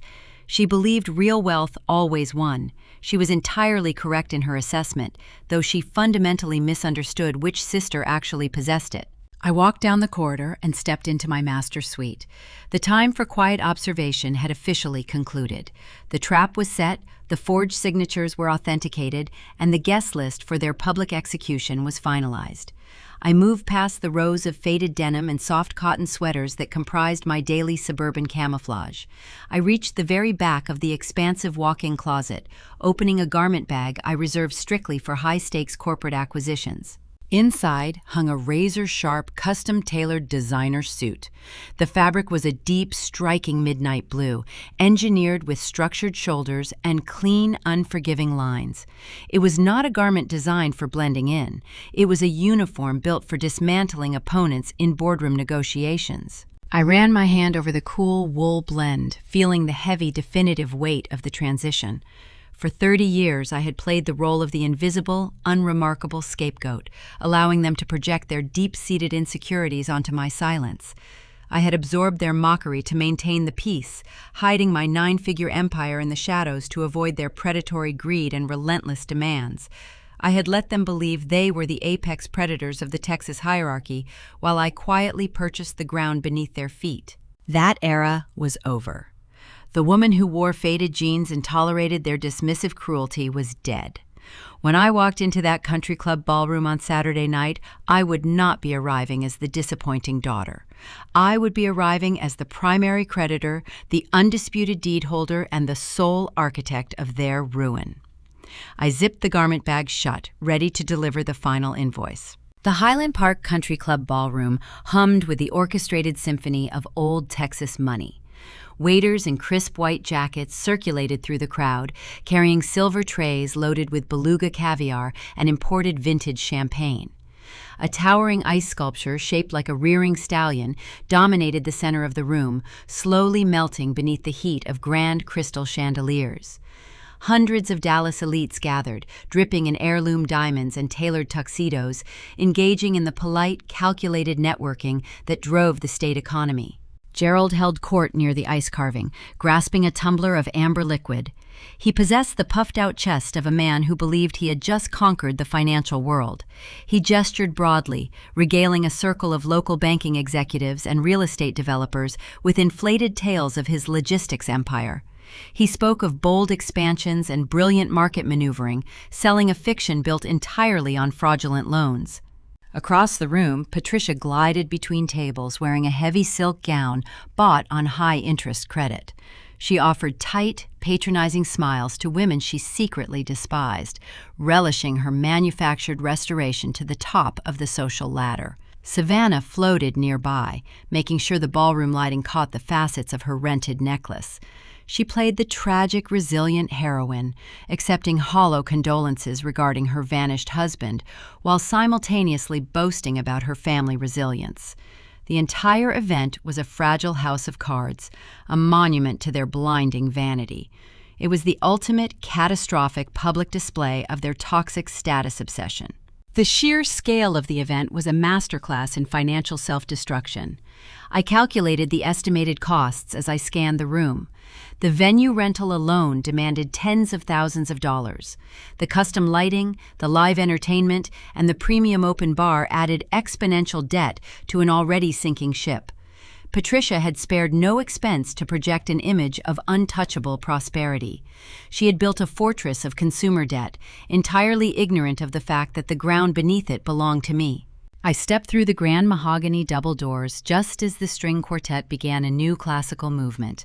The heavy, polished wood swung shut behind me with a definitive thud. I did not wear the faded denim or the oversized thrifted sweaters my family expected to see. I wore the custom-tailored midnight blue designer suit I had retrieved from the back of my closet. The fabric held sharp, unforgiving lines that projected an undeniable, chilling authority. Benjamin, my lead acquisitions attorney, flanked my right side. He carried a sleek titanium briefcase containing the certified legal instruments of their destruction. We did not hover near the entrance or attempt to blend into the sea of pastel gowns. We walked directly toward the center of the ballroom, with the synchronized, predatory stride of corporate executioners. It took less than a minute for my father to register my presence. He was mid-sentence, boasting about a phantom supply chain acquisition, when his eyes locked onto my approaching figure. The boast died in his throat. The jovial, confident mask he wore for his peers evaporated, replaced by a deep, mottled flush of genuine outrage. He hastily excused himself from the circle of banking executives, nearly spilling his drink on a passing waiter, and marched rapidly toward me. Gerald intercepted us near a display of imported orchids, using his broad shoulders to physically block my path to the main floor. He leaned in close, bringing the sharp scent of expensive scotch into my personal space. His eyes darted nervously over my shoulder, checking to ensure his wealthy associates were not observing the interaction. "What do you think you are doing here?" he hissed, his voice a frantic, strangled whisper. "I told you this was an exclusive event for our professional peers. You are not on the guest list. You cannot just show up and embarrass us with your cheap presence." I met his furious glare without a single flinch. I did not shrink back or lower my gaze. I smoothed the lapel of my tailored blazer, maintaining a serene, unbothered posture. Gerald's attempts at intimidation felt hollow. For 30 years, his booming voice had dictated my worth, demanding I shrink to accommodate his ego. Now, looking at the vein pulsing in his forehead and the desperate shine of sweat on his skin, I saw only a fragile, cornered man running out of options. He was trying to enforce rules in a kingdom he no longer ruled. "I received an invitation from Patricia," I replied smoothly. "She insisted I come witness how your kind of people overcome adversity. I decided to take her advice." He scoffed, his gaze sweeping over my suit, failing to recognize the bespoke craftsmanship. He assumed it was just another budget rack purchase I had dressed up for the evening. "You do not belong here, Lindsay," he growled. "We are celebrating a monumental financial victory, and your jealous, negative energy is a liability. Turn around and walk out those doors right now, or I will have the club security drag you off the property. Do not test me tonight." I did not retreat. I offered a slow, clinical smile. The stark contrast between his panicked, sweating face and my total composure began to draw the attention of the surrounding guests.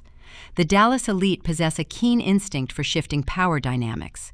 The sharp clinking of crystal glasses suddenly halted as the wealthy guests sensed the tension radiating from our standoff. The low murmur of polite conversation dipped, creating a pocket of heavy silence around the floral display. Eyes turned in our direction, watching the self-proclaimed titan of industry struggle to contain a woman he clearly feared. Benjamin stepped forward, positioning himself slightly ahead of me. He did not introduce himself as my guest. He looked at Gerald with the detached professionalism of a process server. "I highly recommend you lower your voice, Gerald," Benjamin advised calmly. "Causing a scene will only accelerate the timeline of the evening's scheduled events." My father tightened his jaw. He glared at Benjamin, unable to place the man face but instinctively recognizing the expensive cut of his suit and the titanium briefcase he carried. "Who is this?" Gerald demanded, turning his venom back to me. "Did you bring a date to a private function just to spite us?" Before I could clarify Benjamin's role or deliver the opening line of my counteroffensive, the grand double doors leading to the service kitchens banged open. The sudden noise echoed sharply across the quieted ballroom. The head catering manager, a seasoned professional who had orchestrated hundreds of high society events, sprinted onto the floor. He bypassed the mingling socialites and made a direct, frantic line straight toward my father. His face was pale, and he clutched a mobile payment terminal in his shaking hand. "Mr. Nelson," the manager gasped, ignoring the gathered crowd and the sudden lack of background noise. He stopped right beside our tense standoff, breathing heavily.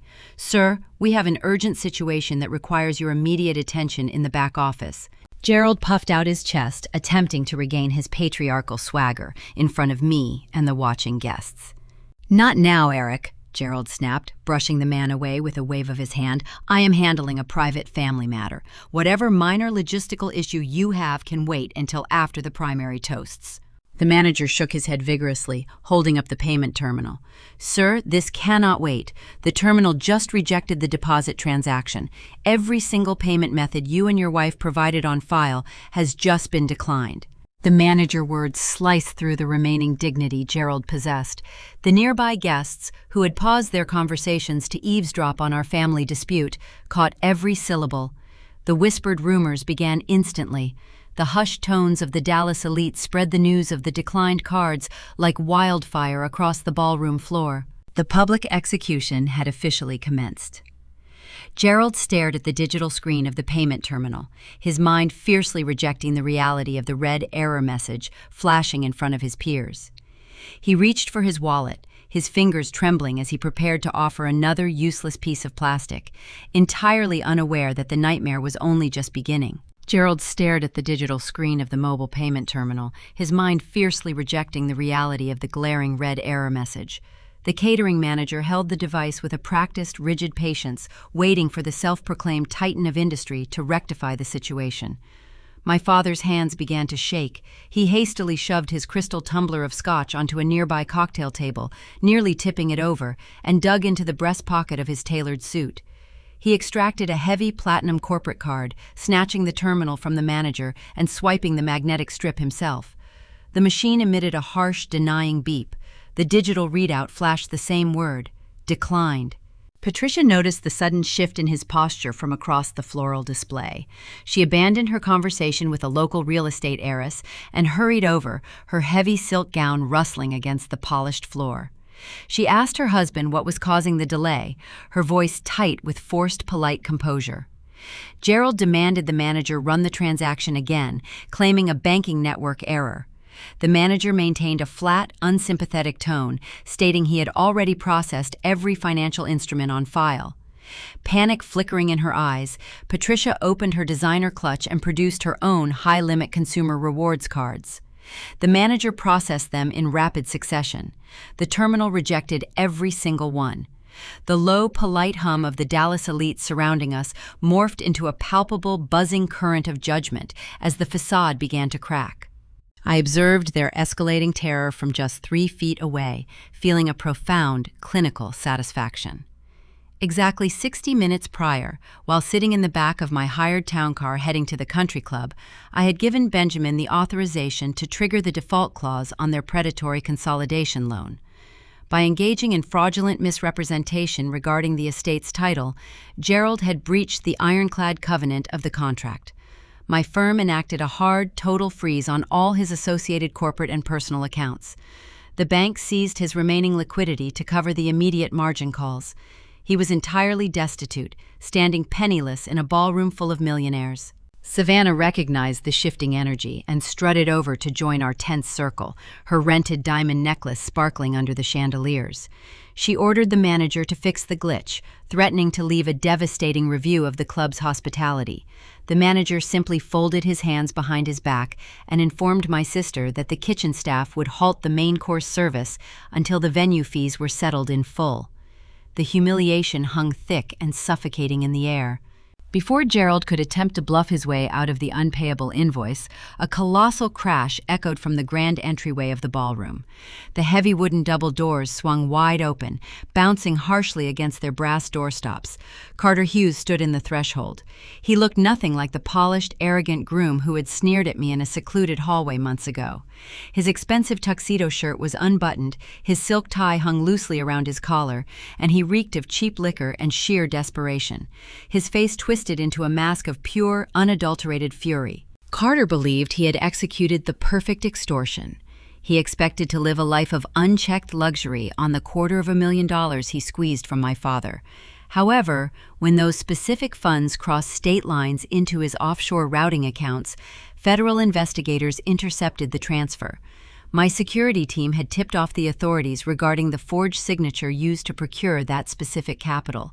The government froze Carter's illicit accounts and seized the stolen money, leaving him with nothing but his staggering personal debts and a thirst for vengeance.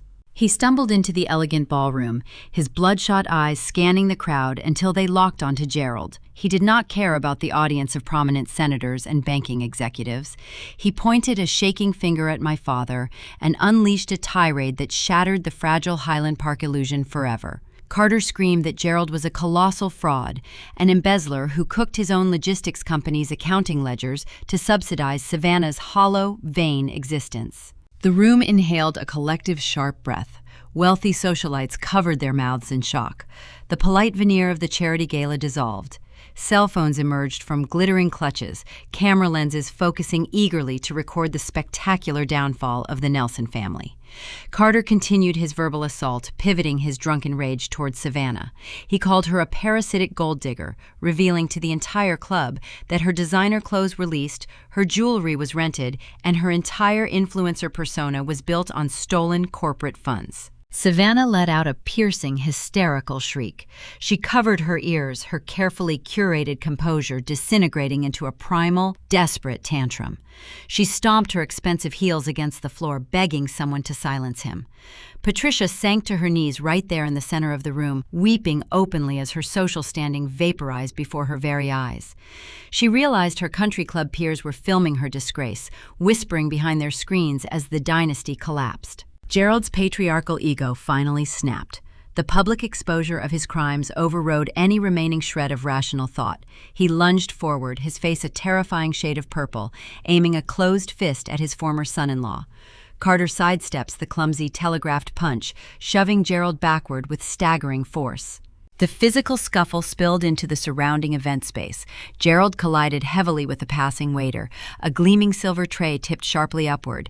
Dozens of delicate crystal champagne flutes slid off the polished edge, crashing to the marble floor. The crisp, musical shattering of the expensive glassware punctuated the shouting match, sending sharp shards flying across the dance floor. The pristine society gathering descended into an undignified, humiliating brawl. Country club security guards rushed the floor, struggling to pry the two desperate men apart. The esteemed guests backed away in horror, documenting every miserable second of the Nelson family's demise. I did not intervene. I did not flinch. I watched the chaos unfold with the detached precision of a surgeon observing a successful procedure. The toxic ecosystem that had tormented me for 3 decades was eating itself alive. I signaled Benjamin, and we bypassed the struggling, shouting crowd, our path unimpeded. I walked deliberately toward the elevated stage at the far end of the ballroom, ascending the carpeted steps with a steady, commanding rhythm. The live band had long since abandoned their instruments, retreating to the safety of the backstage corridor. I stepped up to the primary microphone stand, standing alone under the bright stage lights. The feedback whined for a brief second. I reached out and tapped the metal grill once. The sharp, echoing thud cut through the screaming, commanding the room's undivided attention and setting the stage for the final execution. The sharp, metallic thud of my fingers striking the microphone grill echoed like a gavel striking solid wood. The piercing sound cut through the chaotic din of the ballroom, instantly freezing the humiliating brawl occurring on the polished dance floor. Security guards paused, still gripping Carter by his tuxedo jacket. The wealthy onlookers stopped whispering. The breathless, frantic sobs escaping my mother faded into a suffocating quiet. Hundreds of elite Dallas socialites turned their undivided attention toward the elevated stage, their eyes locking onto the woman they had previously dismissed as an unremarkable suburban afterthought. I stood under the harsh glare of the spotlight, feeling a profound, chilling serenity. For 3 decades, my father had controlled the narrative of our family through sheer intimidation and booming volume. He taught Savannah that truth was malleable, shaped by whoever wore the most expensive clothes and commanded the largest audience. Tonight, I intended to introduce them to a currency far more potent than social influence. I intended to introduce them to undeniable empirical data. I did not raise my voice. I leaned close to the microphone, letting the state-of-the-art sound system carry my quiet, unyielding cadence across the sprawling room. "Thank you all for gathering to celebrate my family this evening," I began, my tone stripped of any familial warmth. "My father has spent his entire life building an illusion of impenetrable wealth. He invited you here to witness his triumph, boasting about his corporate resilience and his brilliant navigation of the Texas real estate market. However, a true business transaction requires total transparency. Since you are his most esteemed peers, I believe you deserve to see the actual foundation of his empire." I lifted my gaze from the stunned crowd and looked toward the tinted glass of the audio-visual control booth suspended high above the rear of the ballroom. Benjamin had slipped away during the initial altercation, navigating the service corridors to secure his position. I offered a single, almost imperceptible nod. The club management usually utilized the motorized projection screens for charity auctions and prestigious corporate retreats. Tonight, the heavy white canvas unfurled slowly from the ceiling with a low mechanical hum. 4 towering screens dropped down along the perimeter of the ballroom, dominating the elegant space. The high-definition projectors flared to life, casting a bright, unforgiving light across the faces of the terrified family standing below. I directed the attention of the room to the illuminated walls. "Allow me to properly introduce myself," I said, keeping my posture razor straight. "You have been told that I am a struggling data analyst holding a menial position. The truth is quite different. I am the sole founder and primary architect of Lone Star Holdings. I am a private equity investor specializing in the liquidation of distressed assets. More importantly for tonight's occasion, I am the primary creditor holding the exclusive deeds to my father's entire existence." A collective, jagged gasp rippled through the sea of tailored suits and silk gowns. Patricia swayed on her feet, clutching the edge of a cocktail table to keep from collapsing onto the marble floor. Savannah stared at the screens, her jaw unhinged, unable to process the revelation that her despised older sister possessed the financial supremacy she had spent her whole life pretending to wield. Gerald looked as though the oxygen had been vacuumed from his lungs. The bloated confidence he carried evaporated, leaving behind a hollow, trembling shell. He realized the mysterious, powerful corporate entity that had provided his desperate bailout just days ago was not a faceless New York hedge fund. It was the daughter he had continually mocked for lacking a killer instinct. The predator he had invited into his home was his own flesh and blood. I signaled Benjamin to advance the presentation. The bright screens shifted, displaying pristine, magnified copies of my father's internal accounting ledgers, alongside certified bank routing histories. My sister loves to showcase her luxury lifestyle, I continued, my voice echoing evenly across the silent crowd. She claims her designer wardrobe and her extravagant wedding were the fruits of generational prosperity. The numbers on these screens tell a different story. My father did not build his wealth, he stole it from his own logistics firm. The display highlighted specific dates and six-figure sums, outlined in stark crimson ink. I walked the audience through the financial architecture of his crimes. The records showed Gerald systematically siphoning operational reserves and employee pension contributions into untraceable domestic shell accounts.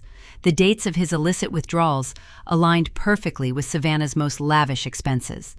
The audience watched the digital trail connect stolen corporate funds directly to the deposits for her country club wedding, her imported floral arrangements, and the lease payments for her high-rise apartment. Savannah had functioned as a parasite, sustaining her vanity by feeding on stolen capital. Carter crashed this party, claiming my father cooked the books, I stated, gesturing toward the restrained, drunken groom. He was entirely correct, though his own hands are far from clean. My father paid Carter $250,000 this week to buy his silence, utilizing an emergency loan he secured from my firm. Gerald shook his head in frantic denial, his chest heaving as the walls closed in around him. He raised a shaking hand, attempting to salvage a fraction of his shattered dignity. "She is lying," he shouted, his voice cracking and weak. "She hacked these systems. She manufactured these documents because she is a bitter, vindictive liar. Do not look at those screens." His pathetic plea fell on deaf ears. The Dallas elite are unforgiving when confronted with undeniable financial rot. I did not bother arguing with a drowning man. I simply moved the presentation to the final, fatal sequence. The screens transitioned seamlessly. The embezzlement ledgers faded, replaced by the scanned image of a federal real estate release form. The document magnified until it spanned 20 feet across the ballroom wall. To secure the extortion money from my firm, my father needed to clear a historical lien attached to his Highland Park estate, I explained, my tone turning chillingly precise.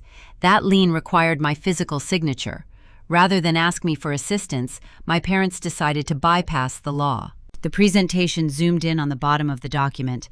The clumsy, hesitant cursive, spelling out Lindsay Nelson, loomed over the crowd like a towering monument to their guilt. I watched the color completely drain from Gerald's face as he stared at his own forged signature projected 20 feet high. His skin turned a sickly, translucent shade of gray. His knees buckled slightly, requiring him to lean heavily against a marble pillar.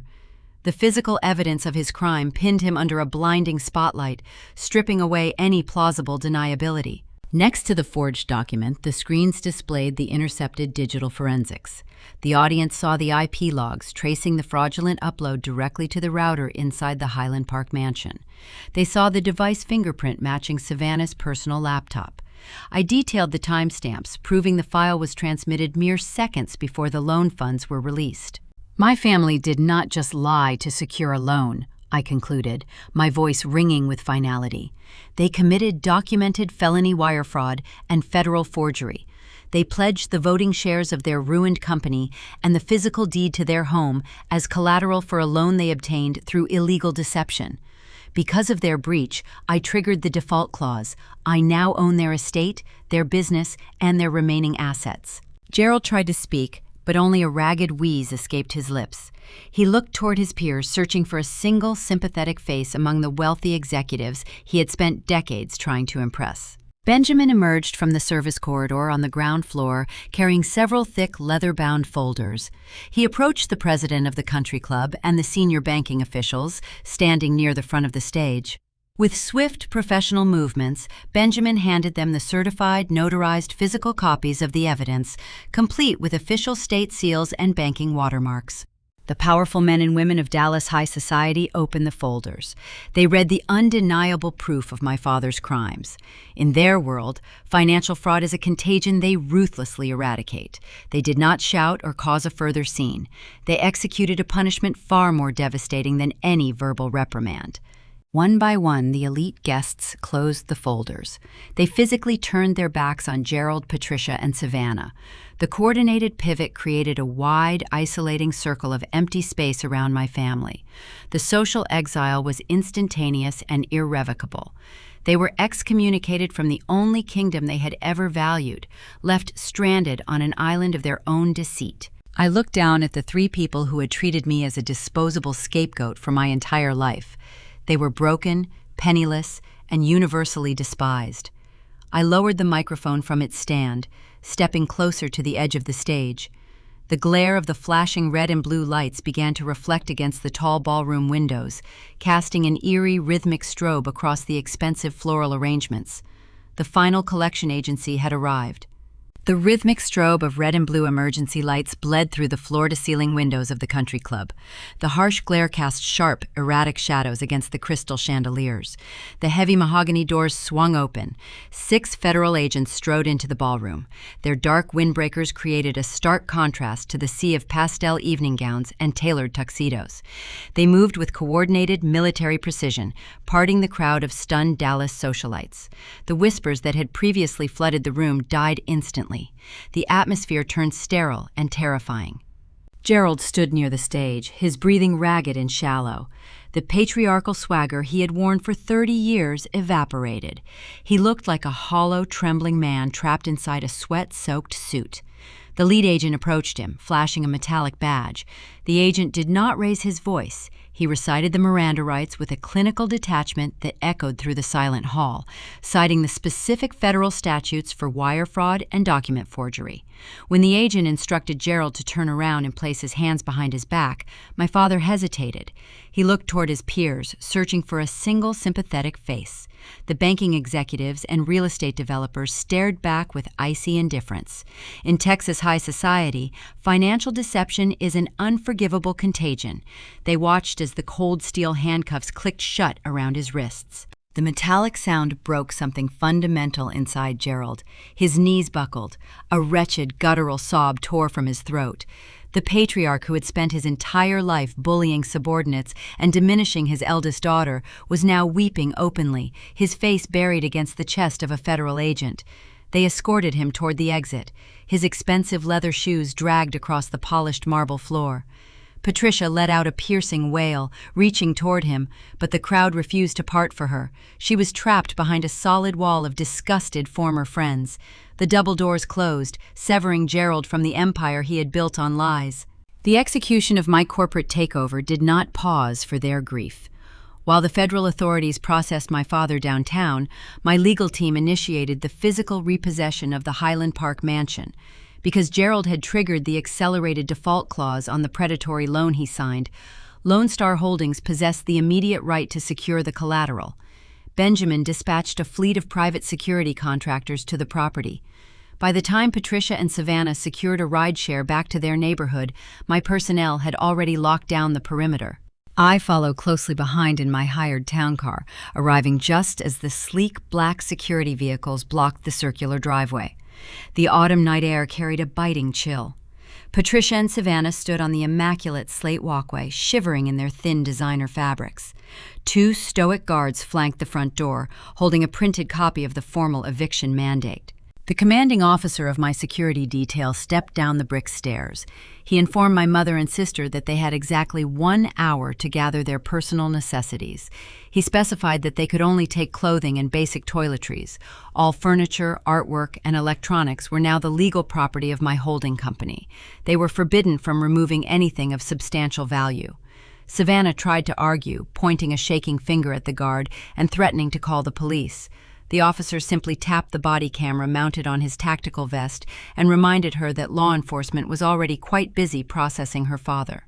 Defeated and stripped of their unearned entitlement, they entered the house under heavy escort. The majestic foyer, once a monument to their vanity, felt like a sterile warehouse. I remained outside, observing the swift, systematic dismantling of their legacy. Through the large bay windows, I watched them scramble. They possessed no moving boxes. They had no expensive luggage left, having pawned their designer suitcases months ago to keep up appearances. Patricia was reduced to tearing open boxes of heavy-duty black plastic trash bags from the kitchen pantry. The visual symmetry was astounding.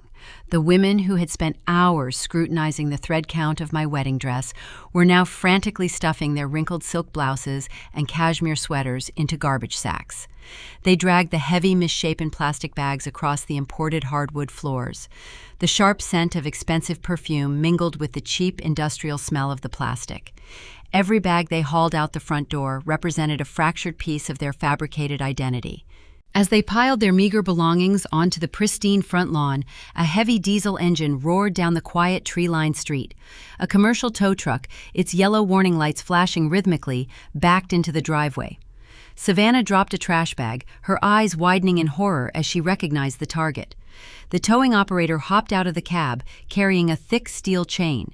He marched straight towards Savannah's pristine imported convertible. The lease payments on the luxury vehicle had bounced the moment I froze the logistics company operating accounts. The dealership had issued a repossession order the previous afternoon.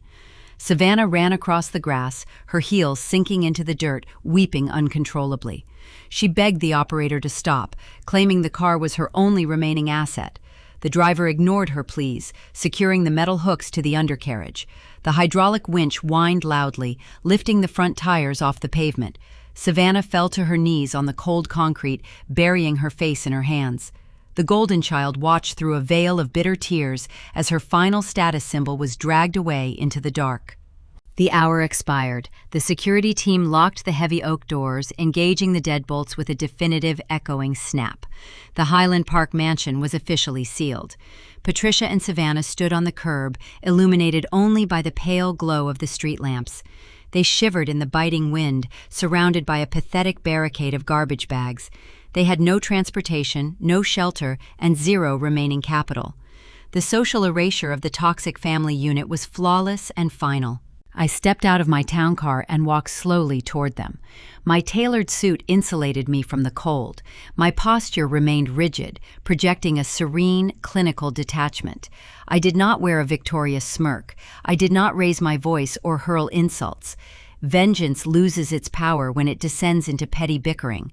True justice requires a quiet, lethal precision. Patricia looked up as I approached. Her makeup was ruined, streaked in dark, jagged lines down her pale cheeks. She wrapped her arms around her torso, her teeth chattering. She looked at me with a hollow, desperate expectation. Despite everything that had transpired over the last 3 hours, a microscopic fragment of her delusion remained intact. She believed that seeing her freezing on the street would trigger a latent daughterly instinct. She assumed I would offer them a hotel room, a warm meal, or a temporary reprieve. I stopped 3 feet away from her. The wind rustled the leaves of the old oak trees lining the sidewalk. I reached into the inner pocket of my blazer. My fingers brushed against a thin, familiar piece of paper. I had kept it secured in my desk drawer for 2 years, preserving it for this exact, inevitable conclusion. I withdrew a generic, faded drugstore card and held it out.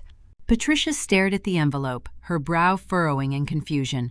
Her trembling hand reached out, tentatively grasping the paper. She recognized the cheap floral design printed on the front. It was the identical card she had handed to me in the sweltering heat of my backyard wedding reception, the day she and Gerald had scoffed at my modest life and handed me a single $50 bill. She opened the flap.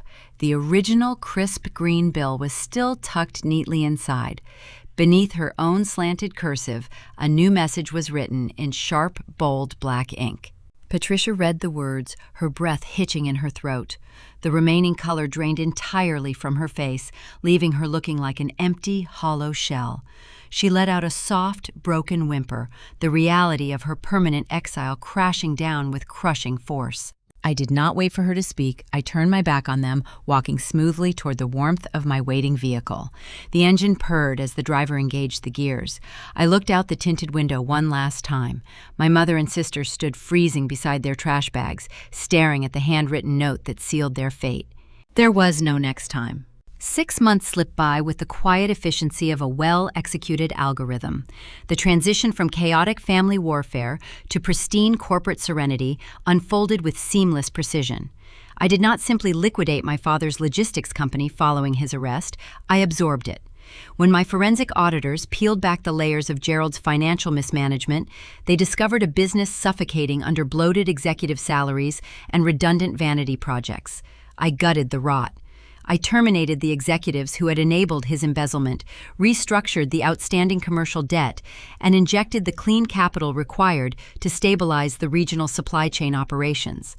Within 2 quarters, the failing enterprise transformed into the most profitable subsidiary under the Lone Star Holdings umbrella. The industry peers who had watched Gerald escorted out in handcuffs now sat across negotiation tables from me, offering their unwavering respect. I had stepped out of the shadows, shedding the faded denim of the suburban scapegoat to wear the tailored armor of a certified corporate titan. The true victory, however, was not measured in corporate profit margins or quarterly earnings reports. It materialized on the tree-lined streets of Highland Park. I held the unencumbered deed to the sprawling estate where I had endured decades of calculated emotional neglect. Real estate developers offered premium cash buyouts to secure the prestigious lot, eager to flip the property for another status-obsessed billionaire. I rejected every single bid. Instead, I hired a commercial demolition crew. On a brisk Tuesday morning, I stood on the sidewalk with Owen and watched a heavy steel wrecking ball crash through the grand bay windows of the formal living room. The crystal chandeliers, the imported marble foyer, and the sweeping mahogany staircase were reduced to a pile of splintered wood and pulverized drywall. The physical monument to my family's toxic vanity was erased from the Texas landscape. I retained ownership of the raw, empty earth. I drafted a commercial land trust and donated the acreage directly to Owen's veterinary practice. We partnered with top-tier architects to design a sprawling, state-of-the-art sanctuary for rescued and abandoned animals.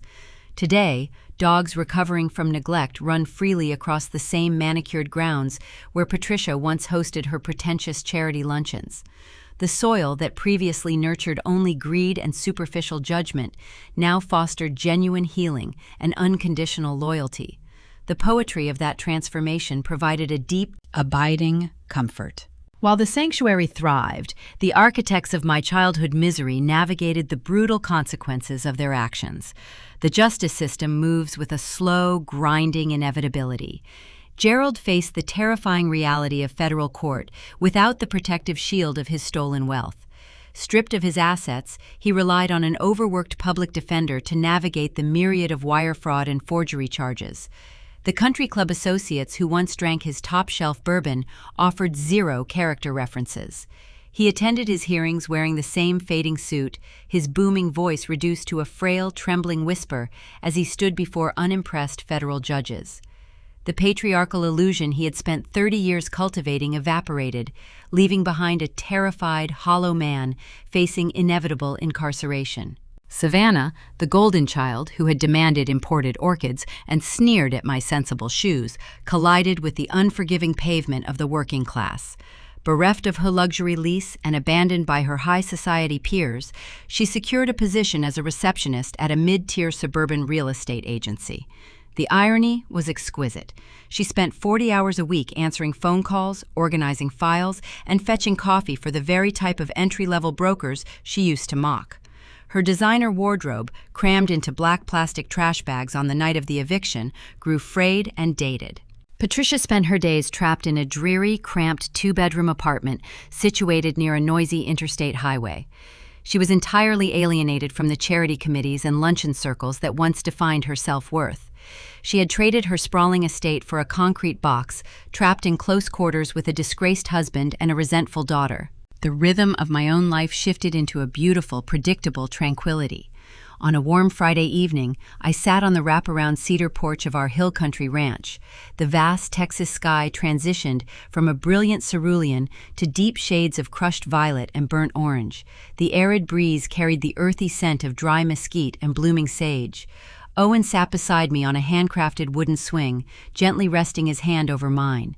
The steady, quiet strength he projected anchored me. We did not need imported champagne or rented diamonds to validate our partnership. We drank simple iced tea from heavy glass tumblers, watching a pair of red-tailed hawks circle the distant tree line. The deafening noise of my past, the constant criticisms, the demands for unpaid labor, and the shrill panic of impending bankruptcy had faded into a forgotten hum. I had built a fortress where their cruelty could never reach me. The silence of the evening was interrupted by a brief, muted vibration against the wooden side table. My personal cell phone illuminated, casting a faint glow in the gathering twilight. I picked up the device, glancing at the screen. The notification displayed an incoming text message from an unregistered prepaid number. The syntax and the desperate, manipulative tone were instantly recognizable. It was Patricia. She was texting from that cramped, dreary apartment. The message was a frantic, rambling paragraph. She complained about the thin walls, the cheap linoleum floors, and the indignity of buying generic brand groceries. She begged for a second chance, claiming that blood ties required forgiveness, and suggesting we meet for a quiet cup of coffee to discuss a modest financial allowance. She ended the text by insisting that family always finds a way to heal, reminding me that I was her daughter. I read her words, searching my chest for any lingering trace of guilt, any small tremor of obligation, or any faint whisper of the frightened girl who used to crave their validation. I found zero hesitation. There was no anger left to burn.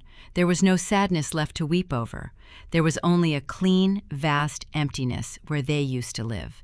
They were no longer my family. They were just strangers dealing with the consequences of their own terrible choices. I did not type a response. I did not offer her the friction she desperately craved to maintain a connection. I simply tapped the contact settings on my phone, selected the block caller option, and confirmed the action. The satisfying muted click of the phone locking echoed softly on the porch. I set the device face down on the table, severing the final thread. The greatest illusion we are taught is that family loyalty must be unconditional, even when it costs us our dignity, our sanity, and our future. For years, I operated under the false hope that if I just swallowed my pride and absorbed their cruelty, my family would eventually see my true worth. But toxic people do not value your sacrifices. They only value what they can extract from you. They will literally liquidate their retirement to fund an illusion while handing you a $50 bill and a hollow promise. True empowerment begins the exact moment you stop seeking validation from people who are fundamentally committed to misunderstanding you. Building my private equity empire taught me that financial independence is more than just wealth. It is the unbreakable armor that allows you to walk away from tables where respect is no longer being served. I learned the hard way that you cannot buy genuine love, and you certainly cannot negotiate with narcissists. The only way to win a rigged game is to flip the board and stop playing entirely. When I finally cut the financial cord, I did not just repossess a Highland Park estate. I reclaimed my entire identity. Sometimes the most profound act of self-love is stepping back and letting toxic people face the unfiltered consequences of their own blinding arrogance. Peace does not always come from tearful, cinematic reconciliations. Sometimes it comes from a blocked phone number, a secure hill country ranch, and the quiet, beautiful realization that you are finally free. I realized I was never the failure they claimed I was. I was the architect of their survival, and ultimately, the architect of my own flawless liberation. The story of Lindsay Nelson, the invisible sister who quietly purchased her toxic family's debt and orchestrated their spectacular downfall, is a narrative that lingers in the mind long after the final word is spoken. At first glance, it reads as a brilliantly executed tale of vengeance, a satisfying destruction of arrogant people who pushed a quiet woman too far.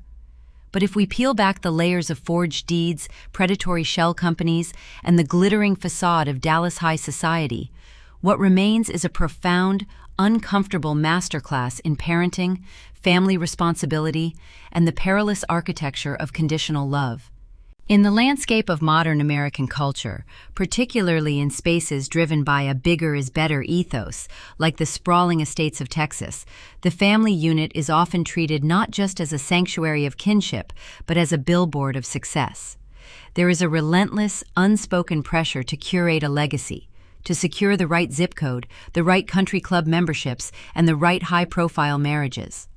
Gerald and Patricia Nelson represent the darkest culmination of this cultural pressure.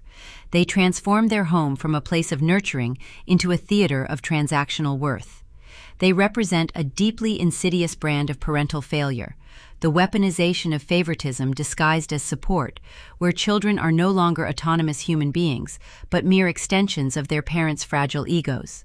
We often think of bad parenting in terms of absence, physical neglect, or outright malice, but the tragedy of the Nelson family illustrates how enabling a child can be just as destructive as abandoning one. By constantly shielding Savannah from the friction of reality, subsidizing her superficial lifestyle, excusing her habitual entitlement, and literally forging federal documents to fund her vanity, Gerald and Patricia did not protect their favored child. They lobotomized her ability to survive the real world. They raised a daughter who believed the world was a stage and she was its eternal, untouchable star, completely ignorant of the fact that she was standing on a trapdoor of her own making. A traditional family structure only holds its weight when its foundational pillars are built upon honesty, fairness, and emotional awareness. The Nelsons discarded these values for the intoxicating allure of old money proximity and social climbing.